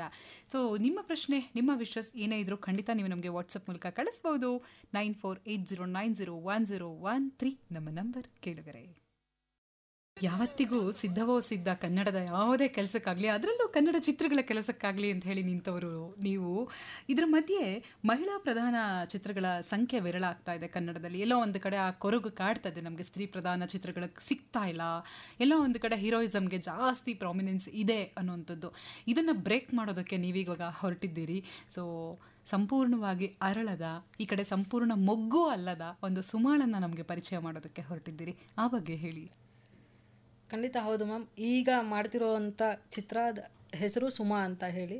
ನೀವು ಹೇಳ್ದಂಗೆ ಸುಮಾ ಅನ್ನೋ ಹೆಸರಿಡೋದಕ್ಕೆ ಕಾರಣನೇ ಅದು. ನನ್ನ ಕಥೆಯ ತಿರುಳು ಕೂಡ ಅದೇನೆ. ಈ ಕಡೆ ಪೂರ್ತಿ ಮೊಗ್ಗು ಅಲ್ಲ, ಪೂರ್ತಿ ಅರಳಿರೋದು ಅಲ್ಲ, ಮಧ್ಯದಲ್ಲೇ ಇರೋವಂಥದ್ದು. ಆ ಥರ ಒಂದು ಹುಡುಗಿ ಕತೆ ಹೇಳೋದಕ್ಕೆ ಹೊರಟಿದ್ದೀನಿ. ಸೊ ಈಗ ಆಲ್ರೆಡಿ ಸೆನ್ಸರಲ್ಲಾಗಿದೆ, ಡಿಸೆಂಬರ್ 6ಕ್ಕೆ ರಿಲೀಸ್ ಮಾಡಬೇಕು ಅಂತ ತಯಾರಿಯಲ್ಲಿದ್ದೀನಿ. ಸೊ ಇನ್ನು ಜನಗಳಿಗೆ ಬಿಟ್ಟಿದ್ದು ಅದು. ಇಲ್ಲಿವರೆಗೂ ಅದು ಸುಮಾರು ಒಂದು 50 ಇಂಟರ್ನ್ಯಾಷನಲ್ ಫೆಸ್ಟಿವಲಲ್ಲಿ ಸ್ಕ್ರೀನಿಂಗ್ ಆಗಿ ಅವಾರ್ಡ್ ಕೂಡ ವಿನ್ ಆಗಿದೆ. 50 ಅವಾರ್ಡ್ಗಳಿಗೂ ಹೆಚ್ಚು ಜಾಸ್ತಿ ತೊಗೊಂಡಿದೆ. ವಿಯೆಟ್ನಾಮು, ಜಪಾನು, ಸೊ ಸಿಂಗಾಪುರು, ಈ ಎಲ್ಲ ಕಡೆನೂ ಅವಾರ್ಡ್ಗಳು ಗೆದ್ಕೊಂಡು ಬಂದಿದೆ ಇಲ್ಲಿವರೆಗೂ. ಸೊ ನೆಕ್ಸ್ಟ್ ಈಗ ಏನಿದ್ರು ಕನ್ನಡಿಗರ ಹೃದಯನ ಗೆಲ್ಲಬೇಕಷ್ಟೇ ಸುಮಾ ಅನ್ನೋದು. ಸುಮಾಳ ವಿಶೇಷತೆ ಏನು? ಯಾಕೆ ನಾವು ಸುಮಾನ ನೋಡಲೇಬೇಕು ಮ್ಯಾಮ್? ಈಗಿನ ಜನರಲ್ಲಿ ಅಂದರೆ ಹಳ್ಳಿಗಳ ಕಡೆ ಈಗಲೂ ಮೂಢನಂಬಿಕೆ ಅನ್ನೋದಿದೆ. ನಮ್ಮ ಸೈನ್ಸ್ ಎಷ್ಟೇ ಮುಂದುವರೆದಿದ್ರು ಜನ ಈ ಮೂಢನಂಬಿಕೆನ ಇನ್ನೂ ಅವಲಂಬಿತರಾಗಿದ್ದಾರೆ. ಅದರಿಂದ ಹೊರಗೆ ತರುವಂಥ ಒಂದು ಪುಟ್ಟ ಪ್ರಯತ್ನ ನನ್ನ ಸುಮಾ ಅಂತ ಹೇಳೋದಕ್ಕೆ ಇಷ್ಟಪಡ್ತೀನಿ. ಸೊ ಹಾಗಿದ್ರೆ ಇದು ವಿಜ್ಞಾನದ ನೆಲೆಗಟ್ಟಿನಲ್ಲಿ ಹೋಗುವಂಥ ಚಿತ್ರ. ಖಂಡಿತ ಹೌದು. ಒಂದು ನಂಬಿಕೆ ಇರಬೇಕು, ಯಾವುದೇ ಒಂದು ವಿಷಯದಲ್ಲಾಗಲಿ ಮೂಢನಂಬಿಕೆ ಇರಬಾರ್ದು ಅನ್ನೋದು ನನ್ನ ತರ್ಕ. ಹೌದು ಹೌದು. ಸೊ ಈ ಸುಮಾಳ ನಂತರ ಇನ್ನೇನನ್ನೆಲ್ಲ ನಾವು ನಿಮ್ಮಿಂದ ಎಕ್ಸ್ಪೆಕ್ಟ್ ಮಾಡ್ಬೋದು? ಖಂಡಿತವಾಗ್ಲೂ ಇದೆ ಮ್ಯಾಮ್, ಒಂದಷ್ಟು ಇದೆ ತಲೆಯಲ್ಲಿ. ಆದರೆ ನನ್ನ ಎಲ್ಲ ಚಿತ್ರಗಳು ಮಹಿಳಾ ಪ್ರಧಾನವಾಗೇ ಇರುತ್ತೆ. ಯಾಕಂದರೆ ನಾನು ಪುಟ್ಟಣ ಕಣಗಾಲ್ ಸರ್ ಫಾಲೋವರ್ ಅಂತ ನಾನು ಹೇಳಿದೆ. ಆಗೆಲ್ಲ ಕಲ್ಪನಾ ಅವ್ರು ಇರ್ಬೋದು, ಆರತಿ ಅವ್ರು ಇರ್ಬೋದು. ನನಗೆ ರಮ್ಯಾಗಿಂತ ಮೊದಲು ಅಂದರೆ ಕಲ್ಪನಾ ಮ್ಯಾಮ್ ನಂಗೆ ಭಾಳ ಇಷ್ಟ. ಅವ್ರದ್ದು ಗೆಜ್ಜೆ ಪೂಜೆ, ಪ್ರತಿಯೊಂದು ಕರುಳಿನ ಕರೆ ಇರ್ಬೋದು, ಪ್ರತಿಯೊಂದು ಸಿನಿಮಾಗಳನ್ನೂ ನೋಡ್ಕೊಂಡು ಬೆಳ್ಕೊಂಡು ಬಂದವಳು ನಾನು. ಸೊ ಹಾಗಾಗಿ ನನಗೆ ಏನೇ ಇದ್ರೂ ಒಂದು ಮಹಿಳಾ ಪ್ರಧಾನ ಚಿತ್ರನೇ ಮಾಡಬೇಕು ಅನ್ನೋದು ನಂಗೆ ಭಾಳ ಆಸೆ. ಈ ಹೊಡಿ ಬಡಿ ಈಗಿನ ಹಾಡುಗಳು ಬರುತ್ತೆ, ನನಗೆ ಲಿರಿಕ್ಸ್ಗಳೇ ಅರ್ಥ ಆಗೋದಿಲ್ಲ, ಆ ಥರ ಎಲ್ಲ ಇರುತ್ತೆ. ಹಾಗಾಗಿ ಜನಗಳಿಗೆ ಇಷ್ಟ ಆಗಬೇಕು, ಆ ಥರ ಒಂದು ಸಿನಿಮಾ ಮಾಡಬೇಕು. ಇದು ಸುಮ್ಮನೆ ಎಲ್ಲೋ ಒಂದು ಕೇಳಿದಲ್ಲ, ಆ ಸಿನಿಮಾ ನೋಡ್ತಿದ್ರೆ ಇದು ನಮ್ಮ ಸುತ್ತನೇ ಇದೆಯೋ ಅಥವಾ ನಮ್ಮ ಮನೆ ಒಳಗೆ ನಡೀತಿದೆಯೋ ಕತೆ, ಆ ಥರ ಇರಬೇಕು. ಆ ಥರ ಸಿನಿಮಾಗಳನ್ನ ನಾವು ಜನಗಳಿಗೆ ಕೊಡಬೇಕು ಅಂತ ಸಿನಿಮಾ ಮಾಡೋದಕ್ಕೆ ಹೊರಟಿದ್ದೀನಿ. ಸೊ ಸಂಪೂರ್ಣವಾಗಿ ಮಹಿಳಾ ಪ್ರಧಾನ, ಮಹಿಳೆಯರಿಗೆ ಸಂಬಂಧಪಟ್ಟಂಥ ಕಥಾವಸ್ತುವಿನ ಸುತ್ತ ನೀವು ಯಾವತ್ತಿಗೂ ಗಿರ್ಕಿ ಹೊಡಿತಾ ಇರ್ತೀರಿ ಅಲ್ಲೇ. ಸೊ ಅಂಥದ್ದೇ ಚಿತ್ರಗಳ ಬಗ್ಗೆ ಯೋಚನೆ ಮಾಡ್ತೀರಿ, ಅಂಥದ್ದೇ ಕಂಟೆಂಟ್ಗಳ ಬಗ್ಗೆ ಯೋಚನೆ ಮಾಡ್ತೀರಿ, ಅದಕ್ಕೆ ಸಂಬಂಧಪಟ್ಟ ಹಾಗೆ ನಿಮ್ಮ ವರ್ಕ್ ನಡೀತಾ ಇರುತ್ತೆ. ಈ ಮಧ್ಯೆ ನೀವು ಕೂಡ ಇಂಡಸ್ಟ್ರಿಗೆ ಬಂದಾಗ ಸಾಕಷ್ಟು ಸವಾಲುಗಳು, ಸಮಸ್ಯೆಗಳನ್ನು ಎದುರಿಸಿದ್ರಿ. ಅದರಲ್ಲೂ ಯಾವುದೋ ಊರಿಂದ ಊರಿಗೆ ಬಿಟ್ಟು ಬೆಂಗಳೂರಿಗೆ ಬಂದಾಗ ಇಲ್ಲಿ ಇಂಡಸ್ಟ್ರಿ ಜೊತೆಗೆ ನಾವು ಬೆರೆತು ಇಲ್ಲಿ ಪ್ರತಿಯೊಬ್ಬರಿಗೂ ಹೊಂದಾಣಿಕೆ ಮಾಡಿಕೊಂಡು ಅವ್ರು ಹೇಳಿದ ಕೆಲಸಗಳನ್ನು ಮಾಡಿಕೊಂಡು ಇಲ್ಲಿ ಇಂಟರ್ಫಿಯರ್ ಆಗಬೇಡ ಅಂದರೆ ಆಗಂಗಿಲ್ಲ, ಈ ಕೆಲಸ ನೋಡು ಅಂದರೆ ಆ ಕೆಲಸ ನೋಡಬೇಕು, ಇಂಥದನ್ನೆಲ್ಲ ನೀವು ಫೇಸ್ ಮಾಡಿದ್ರಿ. ನಿಮ್ಮ ಹಾಗೆ ಎಷ್ಟೋ ಜನ ಇಂಡಸ್ಟ್ರಿಗೆ ಬರೋದಕ್ಕೆ ಪರಿತಪಿಸ್ತಾ ಇರ್ತಾರೆ, ಹಪಾಹಪಿ ಇರುತ್ತೆ ಅವರಲ್ಲಿ, ನಾನು ಹೋಗಬೇಕು, ಏನೋ ಒಂದು ಮಾಡಬೇಕು ಅಂತ ಹೇಳಿ. ಸೊ ಅಂಥವರಿಗೆಲ್ಲ ನೀವು ಏನನ್ನ ಹೇಳಲಿಕ್ಕೆ ಇಷ್ಟಪಡ್ತೀರಿ? ಚಾಲೆಂಜಸ್ ಬರೋದೇ ನಾವು ಗೆಲ್ಲಬೇಕು ಅನ್ನೋದಕ್ಕೋಸ್ಕರ. ಯಾರು ಎಷ್ಟೇ ತುಳಿದ್ರು ಬೆಳಿಬೇಕು ಅಂತ ನಾವು ನಿರ್ಧಾರ ಮಾಡ್ಕೊಂಡ್ಮೇಲೆ ಅದನ್ನು ನಾವು ಹಿಂದೆ ಹೆಜ್ಜೆ ಇಡಬಾರ್ದು. ಏನೇ ಬಂದರೂ ಎದುರಿಸೋ ತಾಕತ್ತಿರಬೇಕು. ಹೆಣ್ಣು ಮಕ್ಕಳಲ್ಲಿ ಹೇಳಬೇಕಂದ್ರೆ ತುಂಬ ಆ ಒಂದು ಸ್ಟ್ರೆಂತ್ ಇದೆ ಅಂತ ಹೇಳೋದಕ್ಕೆ ನಾನು ಇಷ್ಟಪಡ್ತೀನಿ. ಅವ್ರು ತುಳಿಬೇಕು ಅಂದಷ್ಟು ನಾವು ಬೆಳಿಬೇಕು ಅಂತ ಅನ್ಕೊತೀವಿ. ಅದನ್ನೇನು ಇದು ಮಾಡೋಕ್ಕೆ ಹೋಗಬೇಡಿ, ಎಲ್ಲ ನಿಮ್ಮ ಕೈಲಿ ಆಗುತ್ತೆ. ಮತ್ತು ನಾನು ಹೇಳ್ದಂಗೆ ಗುರುಗಳಂತೂ ಇರಲೇಬೇಕು, ಅದಿಲ್ಲ ಅಂದರೆ ನಾವು ಮುಂದೆ ಹೋಗೋಕ್ಕೆ ಸಾಧ್ಯನೇ ಇಲ್ಲ. ಸೊ ಗುರು ಇಟ್ಕೊಳ್ಳಿ, ತಾಳ್ಮೆ ಇಟ್ಕೊಳ್ಳಿ, ಸಹನೆ ಇಟ್ಕೊಳ್ಳಿ ಅಂತ ಹೇಳ್ತಾ ಇದ್ದೀರಿ. ಹೌದು. ಇದ್ರ ಜೊತೆಗೆ ಬರೋರಿಗೆ ಮಾತ್ರ ಅಲ್ಲ, ಈಗ ಆಲ್ರೆಡಿ ಇಲ್ಲಿ ಬೇರೂರಿ ನಿಂತಿರುವವರು ಕೂಡ ಅವರನ್ನು ಪೋಷಿಸಬೇಕು. ಯಾಕಂದರೆ ಅವರ ನೆರಳಿನಲ್ಲಿ ನಾವು ಬೆಳಿಬೇಕು ಅನ್ನೋವಂಥದ್ದು ಇರುತ್ತೆ. ಸೊ ಅಂಥವರು ಕೂಡ ಹೊಸ ಕಲಾವಿದರಿಗೆ, ಹೊಸಬರಿಗೆ ಪ್ರೋತ್ಸಾಹಿಸೋದಕ್ಕೆ ಚಿತ್ರರಂಗ ಯಾವ ರೀತಿ ಸಿದ್ಧ ಆಗಬೇಕು? ಹೊಸಬ್ರಿಗೆ ಆ್ಯಕ್ಚುಲಿ ತುಂಬ ಜನ ಟ್ಯಾಲೆಂಟೆಡ್ ಇರೋರು ಇದ್ದಾರೆ. ಅವರಿಗೆಲ್ಲ ಒಂದು ಅವಕಾಶನ ನಾವುಗಳು ಕೊಡಬೇಕು. ಹೊಸಬ್ರು, ಈಗ ನಾನು ಹೊಸಬ್ಳೆ, ನನಗೆ ಯಾರೂ ಅವಕಾಶನೇ ಕೊಟ್ಟಿಲ್ಲ ಅಂತಂದಾಗ ನಾನು ಮಾಡೋದು ಕಷ್ಟ ಆಗ್ತಿತ್ತು. ಸೊ ಹಿಂಗಿದ್ದಾಗ ಹೊಸಬ್ರನ್ನ ಹುಡುಕಿ ಅವರಲ್ಲಿ ಒಂದು ಆ ಪ್ರತಿಭೆ ಇದೆ ಅಂತಂದಾಗ ನಾವು ಅವಕಾಶ ಕೊಡೋದ್ರಲ್ಲಿ ತಪ್ಪೇನೂ ಇಲ್ಲ. ಖಂಡಿತ. ಆದರೆ ಎಲ್ಲೋ ಒಂದು ಕಡೆ ಹೊಸಬರ ಚಿತ್ರಗಳು ಅಂದ ತಕ್ಷಣ ಕನ್ನಡ ಪ್ರೇಕ್ಷಕರು ಹಿಂದೆಟಾಗ್ತಾರ. ಅವ್ರು ಅನ್ಕೊಂಡಿದ್ದು ಹೀರೋನೇ ಬರಬೇಕು, ಅವ್ರು ಅನ್ಕೊಂಡಿದ್ದು ಹೀರೋಯಿನ್ನೇ ತೆರೆ ಮೇಲೆ ಕಾಣಬೇಕು, ಇದ್ಯಾರೋ ಹೊಸ ಮುಖಗಳಪ್ಪ ಬೇಡ, ಏನಿರುತ್ತೆ ಸಿನಿಮಾದಲ್ಲಿ ಅಂತ ಹೇಳಿ ಅವರಿಗಷ್ಟೇ ಏನೋ ಅನ್ಕೊಂಡು ಹಿಂದೆಟಾಕೋ ಅಂತ ಸಾಧ್ಯತೆಗಳು ಇದೆ ಅಂತ ಅನ್ಸುತ್ತಲ್ಲ. ಆ ಥರ ಮೈಂಡ್ ಸೆಟ್ ಅವ್ರು ಇದ್ದಾರೆ, ಇಲ್ಲ ಅಂತಲ್ಲ. ಬಟ್ ಹಂಗಂತ ಕಂಟೆಂಟ್ಗಳಿರೋ ಸಿನಿಮಾನ ಜನ ಯಾವತ್ತೂ ಕೈ ಬಿಟ್ಟಿಲ್ಲ. ಹೌದು, ಗೆದ್ದಿರೋ ಉದಾಹರಣೆಗಳು ತುಂಬಾ ಇದಾವೆ. ಟಗರು ಪಲ್ಯ ಕೂಡ ಅದಕ್ಕೊಂದು ಉದಾಹರಣೆ. ಹೌದು, ಒಂದು ಒಳ್ಳೆ ಕಂಟೆಂಟ್ ಇಟ್ಕೊಂಡು ನಾವು ಸಿನಿಮಾ ಕೊಟ್ರೆ ಜನ ಖಂಡಿತ ಕೈ ಹಿಡಿತಾರೆ ಅನ್ನೋದು ನಂಬಿಕೆ ಖಂಡಿತ ಇದೆ ನನಗೆ. ಹಾಗಿದ್ರೆ ನಿಮ್ಗೆ ಸುಮಾಳ ಮೇಲಿನ ನಿರೀಕ್ಷೆ ಎಷ್ಟರ ಮಟ್ಟಿಗಿದೆ? ತುಂಬಾ ಇದೆ ಮ್ಯಾಮ್. ಎಲ್ಲರೂ ಮನಸ್ಸಿಗೂ ಬಹಳ ಹತ್ತಿರವಾಗುತ್ತೆ ಈ ಸಿನಿಮಾ ಅನ್ನೋದೊಂದು ನಂಬಿಕೆ ಇದೆ ನನಗೆ. ಸಿನಿಮಾ ಹೊರತಾಗಿ ನಿಮ್ಮನ್ನ ಕಲ್ಪಿಸ್ಕೊಳಕ್ ನನಗಂತೂ ಆಗ್ತಿಲ್ಲ. ಯಾಕಂದ್ರೆ ಸಿನಿಮಾಗಾಗಿ 4 ವರ್ಷ ಮನೆ ಬಿಟ್ಟು ಬಂದವರು ನೀವು. ಆದ್ರೂ ಕೇಳ್ತೀನಿ, ಸಿನಿಮಾ ಬಿಟ್ಟು ಇನ್ನೇನಾದ್ರೂ ಬೇರೆ ಕ್ಷೇತ್ರದಲ್ಲೂ ಅಭಿರುಚಿ ಇದೆಯಾ ನಿಮಗೆ? ಇಲ್ಲ, ಟ್ರಾವೆಲಿಂಗ್ ಬಹಳ ಇಷ್ಟ ಮ್ಯಾಮ್. ಬೇಜಾರಾದಾಗ ಬ್ಯಾಗ್ ಬಟ್ಟೆ ಹಾಕೊಂಡ್ಬಿಟ್ಟು ಸುತ್ತಾಡಕ್ ಹೋಗ್ಬಿಡ್ತೀನಿ ಅಷ್ಟೇ, ಒಬ್ಳೆ. ಓಕೆ, ಯಾರ ಜೊತೆನೂ ಹೋಗಕ್ ಇಷ್ಟ ಇಲ್ಲ. ಸೊ ಯಾವ ರೀತಿಯ ಸ್ಥಳಗಳಿಗೆ ಹೋಗೋದಕ್ಕೆ ಇಷ್ಟಪಡ್ತೀರಿ? ಜಾಸ್ತಿ ಪ್ರಕೃತಿ ಮತ್ತೆ ನೀರು ಇಂಥ ಕಡೆ ಹೋಗೋದಕ್ಕೆ ಇಷ್ಟಪಡ್ತೀನಿ. ಸೊ ಅಲ್ಲಿ ಹೋಗೋವಾಗ್ಲೂ ಸ್ಕ್ರಿಪ್ಟ್ ಮಾಡ್ಲಿಕ್ಕೆ ಬರವಣಿಗೆ ಏನಾದ್ರು ಇಟ್ಕೊಂಡು ಹೋಗಿ, ಕೈಯಲ್ಲಿ ಪೆನ್ನು ಪೇಪರ್ ಇದ್ದೇ ಇರುತ್ತೆ, ಹೋಗ್ಬೇಕು. ಆವಾಗ ಫೋನ್ ಸ್ವಿಚ್ ಆಫ್ ಆಗಿರುತ್ತೆ, ಕತೆ ಬರ್ಕೊಂಡು ಬರ್ತೀನಿ. ಸೊ ಆ ರೀತಿ ಹುಟ್ಟದಂತ ಯಾವ್ದಾದ್ರು ಕತೆ ಈಗಾಗಲೇ ತೆರೆ ಮೇಲೆ ತಂದಿದ್ದೀರಿ? ಸುಮಾ ಸಿನಿಮಾ. ಸುಮಾ ಹಾಗಿದ್ರೆ ಹುಟ್ಟಿದ್ದೇ ಪ್ರಕೃತಿಯ ಮಡಿಲಲ್ಲಿ. ಹೌದು. ಹಾಗಿದ್ಮೇಲೆ ಸುಮಾ ಬಹಳಷ್ಟು ವಿಶೇಷತೆಗಳನ್ನ ಹೊತ್ತು ತೆರೆ ಮೇಲೆ ಬರೋದಕ್ಕೆ ಸಿದ್ಧಳಾಗಿದ್ದಾಳೆ ಅಂತಾಯ್ತು. ಸದ್ಯಕ್ಕೆ ನಾವು ಪ್ಯಾನ್ ಇಂಡಿಯಾ ಕಾಲಘಟ್ಟದಲ್ಲಿ ಇದ್ದೀವಿ. ಯಾರು ನೋಡಿದ್ರು ಪ್ಯಾನ್ ಇಂಡಿಯಾ ಸಿನಿಮಾ ಬರ್ತಾ ಇದೆ, ಪ್ಯಾನ್ ಇಂಡಿಯಾ ಸಿನಿಮಾ ಬರ್ತಾ ಇದೆ ಅಂತ ಹೇಳ್ತಾರೆ. ನಿಮ್ಮ ತಲೆಯಲ್ಲೂ ಕೂಡ ಅಂಥದ್ದೊಂದು ಯೋಚನೆ ಇದೆಯಾ, ಪ್ಯಾನ್ ಇಂಡಿಯಾ ಸಿನಿಮಾ ಕೊಡಬೇಕು? ಇಲ್ಲ ಮೇಡಮ್, ಖಂಡಿತ ಇಲ್ಲ. ನಾನು ಕನ್ನಡ ಬಿಟ್ಟು ಬೇರೆ ಯಾವ ಭಾಷೆಗೂ ಹೋಗಲ್ಲ. ಸೊ ಕನ್ನಡವೇ ಹೊಸರು, ಕನ್ನಡವೇ ಹಸಿರು ನಿಮಗೆ ಯಾವತ್ತಿಗೂ ಕೂಡ ಅಂತ ಹೇಳಿ ಬಹಳಷ್ಟು ಜನ ಮತ್ತು ಸಂದೇಶವನ್ನ ಕಳಿಸ್ಕೊಟ್ಟಿದ್ದಾರೆ. ನಾಗೇಂದ್ರ ತಾವರೆಕೆರೆ ಕುಣಿಗಲ್ನಿಂದ, ರಶ್ಮಿ ಅವರೇ ತುಂಬಾ ಚೆನ್ನಾಗಿ ಮಾತಾಡ್ತೀರಾ, ಹಳ್ಳಿಯ ಊಟವನ್ನ ನೆನಪು ಮಾಡ್ಕೊಂಡ್ರಿ, ನಮಗೂ ಕೂಡ ಬಾಯಲ್ಲಿ ನೀರು ಬರ್ತಾ ಇದೆ, ಒಟ್ಟಾರೆ ನಿಮ್ಗೆ ಆಲ್ ದ ಬೆಸ್ಟ್ ಅಂತ ಹೇಳಿ ಹೇಳ್ತಾ ಇದ್ದಾರೆ. ಹಾಗೆ ಸಂದೇಶವನ್ನ ಕಳಿಸಿಕೊಟ್ಟಿದ್ದಾರೆ ನವೀನ್ ಗೌಡನಪಾಳ್ಯ ಬೆಂಗಳೂರಿನಿಂದ. So Mandya to India, India to international, ನಿಮಗೆ ನಿಜವಾದ ಸಾಧನೆಗೆ ನಾವು ಅಭಿನಂದನೆಯನ್ನ ಹೇಳ್ತೀವಿ ಅಂತ ಸುನಿಲ್ ಗೌಡನಪಾಳ್ಯದಿಂದ ಸಂದೇಶವನ್ನ ಕಳಿಸಿ ಹೇಳ್ತಾ ಇದ್ದಾರೆ. ಸೊ ನಮ್ದು ಆಂಧ್ರ ಪ್ರದೇಶ, ಆದ್ರೆ ಕನ್ನಡ ಅಂದ್ರೆ ನಮಗೂ ಕೂಡ ಜೀವ ಅಂತ ಹೇಳಿ ಶಾನ್ ಸಂದೇಶವನ್ನ ಕಳಿಸ್ಕೊಟ್ಟಿದ್ದಾರೆ. ಹಾಗೆ ಒಳ್ಳೇದಾಗ್ಲಿ ನಿಮ್ಗೆ, ಕಾರ್ಯಕ್ರಮ ಚೆನ್ನಾಗಿ ಮೂಡಿ ಬರ್ತಾ ಇದೆ, ಕನ್ನಡವನ್ನ ಇಷ್ಟೊಂದು ಪ್ರೀತಿಸೋ ನಿಮ್ ಜೊತೆ ಕನ್ನಡಿಗರು ಸದಾಕಾಲ ಇದ್ದೇ ಇರ್ತೀವಿ ಅಂತ ಹೇಳಿ ಚೈತ್ರ, ಚಂದ್ರಪ್ರಕಾಶ್, ಯಶ್ಮತಿ, ಕಲ್ಯಾಣ್ ಬೆಂಗಳೂರಿನಿಂದ ಸಂದೇಶವನ್ನ ಕಳಿಸಿಕೊಟ್ಟಿದ್ದಾರೆ. ಮಕ್ಕಳ ಪ್ರಧಾನ ಚಿತ್ರಗಳನ್ನ ಮಾಡೋದಕ್ಕೆ ನೀವು ಮುಂದಾಗ್ತೀರಾ ಅಂತ ಹೇಳಿ ಸಂದೇಶವನ್ನ ಕಳಿಸಿಕೊಟ್ಟಿದ್ದಾರೆ ನಾಡಿಗ ಅರವಿಂದ ಅವರು. ಖಂಡಿತವಾಗ್ಲೂ ಕತೆ ರೆಡಿ ಇದೆ ಸರ್, ಅದು ಕೂಡ ಮಹಿಳಾ ಪ್ರಧಾನ ಚಿತ್ರನೇ, ಅಂದ್ರೆ ಮಕ್ಕಳ ಚಿತ್ರ, ಬಟ್ ಹೆಣ್ಮಕ್ಕಳ ಚಿತ್ರ. ಹೌದು ಹೌದು, ಖಂಡಿತ ಕತೆ ರೆಡಿ ಇದೆ, ಮಾತುಕತೆ ಹಂತದಲ್ಲಿದೆ. ಸದ್ಯದಲ್ಲೇ ತಮಗೆಲ್ಲ ಒಂದು ಅಪ್ಡೇಟ್ ಕೊಡ್ತೀನಿ ನಾನು. ಹಾಗಿದ್ರೆ ಆ ಅಪ್ಡೇಟ್ ನಾವು ಕೂಡ ಕಾಯ್ತಾ ಇರ್ತೀವಿ. ಶಾಂತಾಚಾರ ಬಡಿಗೇರ ಕೊಕ್ನೂರಿನಿಂದ ಸಂದೇಶ ಕಳಿಸಿದ್ದಾರೆ. ಮಂಡ್ಯದ ರಶ್ಮಿ ಅವರ ಸಾಧನೆ, ಕಷ್ಟಪಟ್ಟು ಈ ಹಾದಿಯಲ್ಲಿ ಮೇಲಕ್ಕೆ ಬಂದವರು. ಸೊ ಗುರು ಗುರಿ ಎರಡೂ ಇದ್ರೆ ಯಾವ ರೀತಿ ಬೇಕು ಸಾಧಿಸಬಹುದು ಅನ್ನೋದನ್ನ ನಂಬಿದ್ದೀರಿ. ಆ ನಂಬಿಕೆಯನ್ನ ಯಾವತ್ತೂ ಬಿಡಬೇಡಿ, ಗುರುವನ್ನ ಕೂಡ ಬಿಡಬೇಡಿ. ಗುರುವಿನ ಆಶೀರ್ವಾದ ಪ್ರತಿಯೊಂದು ಕೆಲಸಕ್ಕೂ ಬೇಕೇ ಬೇಕು. ಸೊ ಅದರ ಜೊತೆಗೆ ನಿಮಗೆ ಜನ್ಮ ಕೊಟ್ಟಂತ ಪೋಷಕರು ಕೂಡ ಯಾವತ್ತಿಗೂ ನಿಮ್ಮ ಜೊತೆಯಾಗಿ ಇರಲಿ. ಸ್ವಚ್ಛವಾಗಿ ಕನ್ನಡ ಮಾತಾಡ್ತೀರಾ, ಸ್ಟುಡಿಯೋಗೆ ಬಂದಿದ್ದಕ್ಕೆ, ನಿಮ್ಮ ಪರಿಚಯ ನಮಗಾಗಿದ್ದಕ್ಕೆ ಆಕಾಶವಾಣಿಗೂ ಕೂಡ ಧನ್ಯವಾದ ಹೇಳ್ತೀವಿ ಅಂತ ಹೇಳಿ ಶಾಂತಾಚಾರ ಬಡಿಗೇರ್ ಅವರು ಹೇಳ್ತಾ ಇದ್ದಾರೆ. ತುಂಬಾ ಧನ್ಯವಾದಗಳು ಸರ್. ಇದರೊಟ್ಟಿಗೆ ನಿಮ್ಮ ಎಲ್ಲ ಕನಸುಗಳು ಈಡೇರಲಿ, ಶುಭವಾಗ್ಲಿ ನಿಮಗೆ. ನಿಮ್ಮ ನಡೆದು ಬಂದಂಥ ಹಾದಿಯನ್ನು ನಮ್ಮೊಟ್ಟಿಗೆ ಹಂಚ್ಕೊಂಡ್ರಿ, ಕೇಳಿ ಖುಷಿ ಆಯಿತು. ಸೊ ನಿಮ್ಮ ಒಂದು ಸಿನಿಮಾ ಊರಲ್ಲಿ ಮಾತ್ರ ಅಲ್ಲ, ಎಲ್ಲ ಕಡೆ ಬಿಡುಗಡೆ ಆಗಲಿ, ಯಶಸ್ಸು ಕಾಣಲಿ ಅಂತ ಹೇಳಿ ನಾವು ಕೂಡ ಹಾರೈಸ್ತೀವಿ ಅಂತ ಹರೀಶ್ ಸಂದೇಶವನ್ನು ಕಳಿಸ್ಕೊಟ್ಟಿದ್ದಾರೆ ಮಲ್ಲೇಶ್ವರ ಇಂದ. ಸೊ ಇಷ್ಟೊಂದು ಜನರ ಸಂದೇಶ ನಿಮ್ಮನ್ನ ಬಂದು ತಲುಪಿದೆ, ಹೇಗೆ ಅನಿಸ್ತಾ ಇದೆ?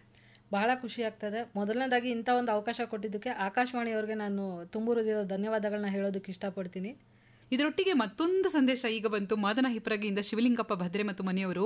ಯಾರಾದರೂ ಸಹಾಯ ಮಾಡಿದ್ರೆ ಅವರನ್ನ ಎಂದಿಗೂ ಮರಿಬಾರ್ದು, ಅದಕ್ಕೆ ನೀವೇನಂತೀರಿ? ಖಂಡಿತವಾಗ್ಲೂ ಹೌದು. ಇದು ಕಲ್ತಿದ್ದು ನಾನು ಅಪ್ಪು ಸರಿಂದ. ಅಪ್ಪು ಸರ್ನ ಈ ಟೈಮಲ್ಲಿ ನಾನು ನೆನಪು ಮಾಡ್ಕೊಳ್ಳೇಬೇಕು, ಯಾಕಂದರೆ ಅವ್ರ ಜೊತೆಗೆ ಒಂದು ಪ್ರಾಜೆಕ್ಟ್ ಮಾಡಬೇಕಿತ್ತು ನಾನು. ಬಟ್ ಆ ಟೈಮಲ್ಲೇ ಅಪ್ಪು ಸರ್ಗೆ ಏನಾಯಿತು ಅಂತ ಗೊತ್ತು. ಆದರೆ ಅವ್ರು ಇವತ್ತಿಗೂ ನನ್ನ ಜೊತೆಗಿದ್ದಾರೆ, ನನ್ನ ಪ್ರತಿ ಸಿನಿಮಾಗೂ ಸ್ಫೂರ್ತಿ ಅವರೇ. ನಾನೆಲ್ಲ ಅವರ ಸ್ಫೂರ್ತಿಯಿಂದನೇ ಮಾಡೋದಕ್ಕೆ ಇಷ್ಟಪಡ್ತೀನಿ. ಅಪ್ಪು ಅವರ ನಗುವಿನ ಮೂಲಕ ಎಲ್ಲರ ಜೊತೆಯಲ್ಲೂ ಇದ್ದಾರೆ, ಖಂಡಿತ. ಇದರೊಟ್ಟಿಗೆ ಮತ್ತೊಬ್ಬರು ಸಂದೇಶ ಕಳಿಸಿದ್ದಾರೆ ಅನಂತರಾಜು ಗೋರ್ಲಡ್ಕುಯಿಂದ. ನಿಮ್ಮ ಕನ್ನಡಾಭಿಮಾನಕ್ಕೆ ಹ್ಯಾಟ್ಸ್ ಆಫ್ ಅಂತ ಹೇಳಿ ಹೇಳ್ತಾ ಇದ್ದಾರೆ. ತುಂಬ ಹೃದಯದ ಧನ್ಯವಾದಗಳು ಸರ್. ಇದರೊಟ್ಟಿಗೆ ಕನ್ನಡದ ಕಂಪು ಎಲ್ಲ ಕಡೆ ಕೂಡ ಪಸರಿಸಬೇಕು. ಆ ನಿಟ್ಟಿನಲ್ಲಿ ನಿಮ್ಮ ಚಿತ್ರಗಳು ಈಗಾಗಲೇ 140ಕ್ಕೂ ಹೆಚ್ಚು ಅಂತಾರಾಷ್ಟ್ರೀಯ ಪ್ರಶಸ್ತಿಗಳನ್ನು ಗೆದ್ದಿದೆ. ಇನ್ನು ಮುಂದಿನ ಸಿನಿಮಾಗಳು ಆ ಒಂದು ದಿಕ್ಕಿನಲ್ಲಿ ಸಾಗ್ತಾ ಇದೆ. ನಿಮ್ಮ ಮುಂದಿನ ಬೇರೆ ಯೋಜನೆಗಳು ಏನೇನಿದೆ? ರಾಜ್ಯ ಪ್ರಶಸ್ತಿ, ರಾಷ್ಟ್ರ ಪ್ರಶಸ್ತಿ, ಒಂದು ಆಸ್ಕರ್ ಸಾಕು ಮ್ಯಾಮ್. ಆಹಾ, ತುಂಬ ದೊಡ್ಡ ಮಟ್ಟಿಗಿನ ಆಸೆ.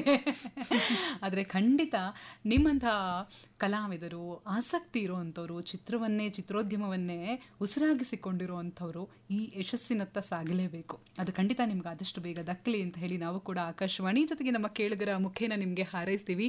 ಕನ್ನಡ ರಂಗದಲ್ಲಿ ಸದಭಿರುಚಿಯ ಚಿತ್ರಗಳು ನೀಡುವಂಥ ರಶ್ಮಿ ನಮಗೆ ಬೇಕು, ನಿಮಗೆ ಅಭಿನಂದನೆಗಳು ಅಂತ ಹೇಳಿ ಈ ಸಂದೇಶವನ್ನು ಕಳಿಸ್ಕೊಟ್ಟಿದ್ದಾರೆ ದಾವಣಗೆರೆ ಜಗಳೂರಿನಿಂದ ಸ್ಪಂದನ ಅವರು. ಸ್ಪಂದನ ಅವರೇ ಧನ್ಯವಾದಗಳು. ಜೈಶಂಕರ್ ಬೆಂಗಳೂರಿನಿಂದ ಆಲ್ ದ ಬೆಸ್ಟ್ ರಶ್ಮಿ ನಿಮಗೆ ಅಂತ ಹೇಳ್ತಾ ಇದ್ದಾರೆ. ರಾಜ್ಕುಮಾರ್ ಕಾತ್ರಕಿ KHB ಕಾಲೋನಿ ಹರಿಹರ ಇಂದ ರಶ್ಮಿ ನಿಮಗೆ ನಮ್ಮ ಕಡೆಯಿಂದ ಕೂಡ ಆಲ್ ದ ಬೆಸ್ಟ್ ಅಂತ ಹೇಳಿ ಸಂದೇಶ ಕಳಿಸಿದ್ದಾರೆ. ಎಲ್ಲರೂ ಇಷ್ಟೊಂದು ಪ್ರೀತಿ ಕೊಡ್ತಿರೋದಕ್ಕೆ ನಿಜವಾಗ್ಲೂ ನಾನು ತುಂಬ ಆಭಾರಿಯಾಗಿದ್ದೀನಿ. ಸೊ ನಿಮಗೆ ಸಂದೇಶಗಳ ಸುರಿಮಳೆ ಅಂತಲೇ ಹೇಳ್ಬೋದು. ನಿಮ್ಮ ಸಂಗಡ ನಮ್ಮ ಸಮಯ ನಮಗೆ ಸಂತೋಷ ತಂದಿದೆ ಮೇಡಮ್ ಅಂತ ಹೇಳಿ ಶಿವಣ್ಣ ಸಂದೇಶವನ್ನು ಕಳಿಸಿದ್ದಾರೆ ಕಾಮನ್ಕೆರೆ ಹುಂಡಿ ಮೈಸೂರಿನಿಂದ. ನಾಗೇಶ್ ವೆಸ್ಟ್ ಬೆಂಗಾಲ್ನಿಂದ ಸಂದೇಶ ಕಳಿಸ್ಕೊಟ್ಟಿದ್ದಾರೆ. ನಾನೆಲ್ಲೇ ಇದ್ರೂ ಕೂಡ ಕನ್ನಡ ಹಾಡುಗಳನ್ನು, ಕನ್ನಡ ಸಿನಿಮಾಗಳನ್ನು ನೋಡೋದನ್ನು ಬಿಡೋದಿಲ್ಲ ಅಂತ ಹೇಳ್ತಾ ಇದ್ದಾರೆ. ಸೊ ಇಷ್ಟೊಂದು ಕನ್ನಡಿಗರ ಪ್ರೀತಿ, ಆಶೀರ್ವಾದ ಎಲ್ಲವೂ ಕೂಡ ನಿಮಗೆ ದಕ್ಕಿರುವಂಥದ್ದು. ಇದರೊಟ್ಟಿಗೆ ನೀವು ಕನ್ನಡ ಸಿನಿಮಾಗಳನ್ನು ಮಾಡಲೇಬೇಕು. ಆಲ್ ದ ಬೆಸ್ಟ್ ನಿಮಗೆ ಅಂತ ಹೇಳಿ ರಾಜೇಶ್ವರಿ ಹೊಸಪೇಟೆಯಿಂದ ಸಂದೇಶವನ್ನು ಕಳಿಸ್ಕೊಟ್ಟಿದ್ದಾರೆ. ಆಸ್ಕರ್ ಅವಾರ್ಡ್ ಆದಷ್ಟು ಬೇಗ ನಿಮಗೆ ಸಿಗಲಿ ಅಂತ ಹೇಳಿ ಶಾನ್ ಅಗಲ್ಕೆರೆಯಿಂದ ಹೇಳ್ತಾ ಇದ್ದಾರೆ. Thank you so much. So ಇದರೊಟ್ಟಿಗೆ ಕೊನೆಯದಾಗಿ ಕಲಾ ರಸಿಕರಿಗೆ ನಿಮ್ಮ ಮಾತೇನು? ಕನ್ನಡ ಚಿತ್ರಗಳನ್ನ ನೋಡಿ, ಕನ್ನಡ ಚಿತ್ರನ ಪ್ರೋತ್ಸಾಹಿಸಿ, ನಮ್ಮಂಥ ಹೊಸಬರನ್ನ ಬೆಳೆಸಿ. ಸೊ ಹೊಸಬರನ್ನ ಸ್ವೀಕರಿಸಿ, ಹೊಸಬರ ಚಿತ್ರಗಳನ್ನು ನೋಡಿ, ಒಟ್ಟಾರೆ ಕನ್ನಡ ಸಿನಿಮಾಗಳನ್ನು ಕೈ ಬಿಡಬೇಡಿ ಅನ್ನುವಂಥ ಮಾತು. ಮತ್ತೊಬ್ಬರು ಸಂದೇಶ ಕಳಿಸ್ಕೊಟ್ಟಿದ್ದಾರೆ. ಬಳ್ಳಾರಿ ಜಿಲ್ಲೆ ಕಂಪ್ಲಿ ತಾಲೂಕು ರಾಮಸಾಗರದಿಂದ BM ವಿಶ್ವನಾಥ್ ಅವರು. ರಶ್ಮಿ ಅವರೇ, ರಾಷ್ಟ್ರೀಯ ಅಂತಾರಾಷ್ಟ್ರೀಯ ಮಟ್ಟದಲ್ಲಿ ಪ್ರಶಸ್ತಿಗಳು ಇನ್ನೂ ಹೆಚ್ಚೆಚ್ಚು ನಿಮಗೆ ಸಿಗಲಿ ಅಂತ ಹೇಳಿ ನಾವು ಕೂಡ ಹಾರೈಸ್ತೀವಿ ಅಂತ ಹೇಳ್ತಾ ಇದ್ದಾರೆ. ತುಂಬ ಹೃದಯದ ಧನ್ಯವಾದಗಳು ಸರ್. ಒಟ್ಟಾರೆ ಹೇಗೆ ಅನ್ನಿಸ್ತು ಕಾರ್ಯಕ್ರಮ?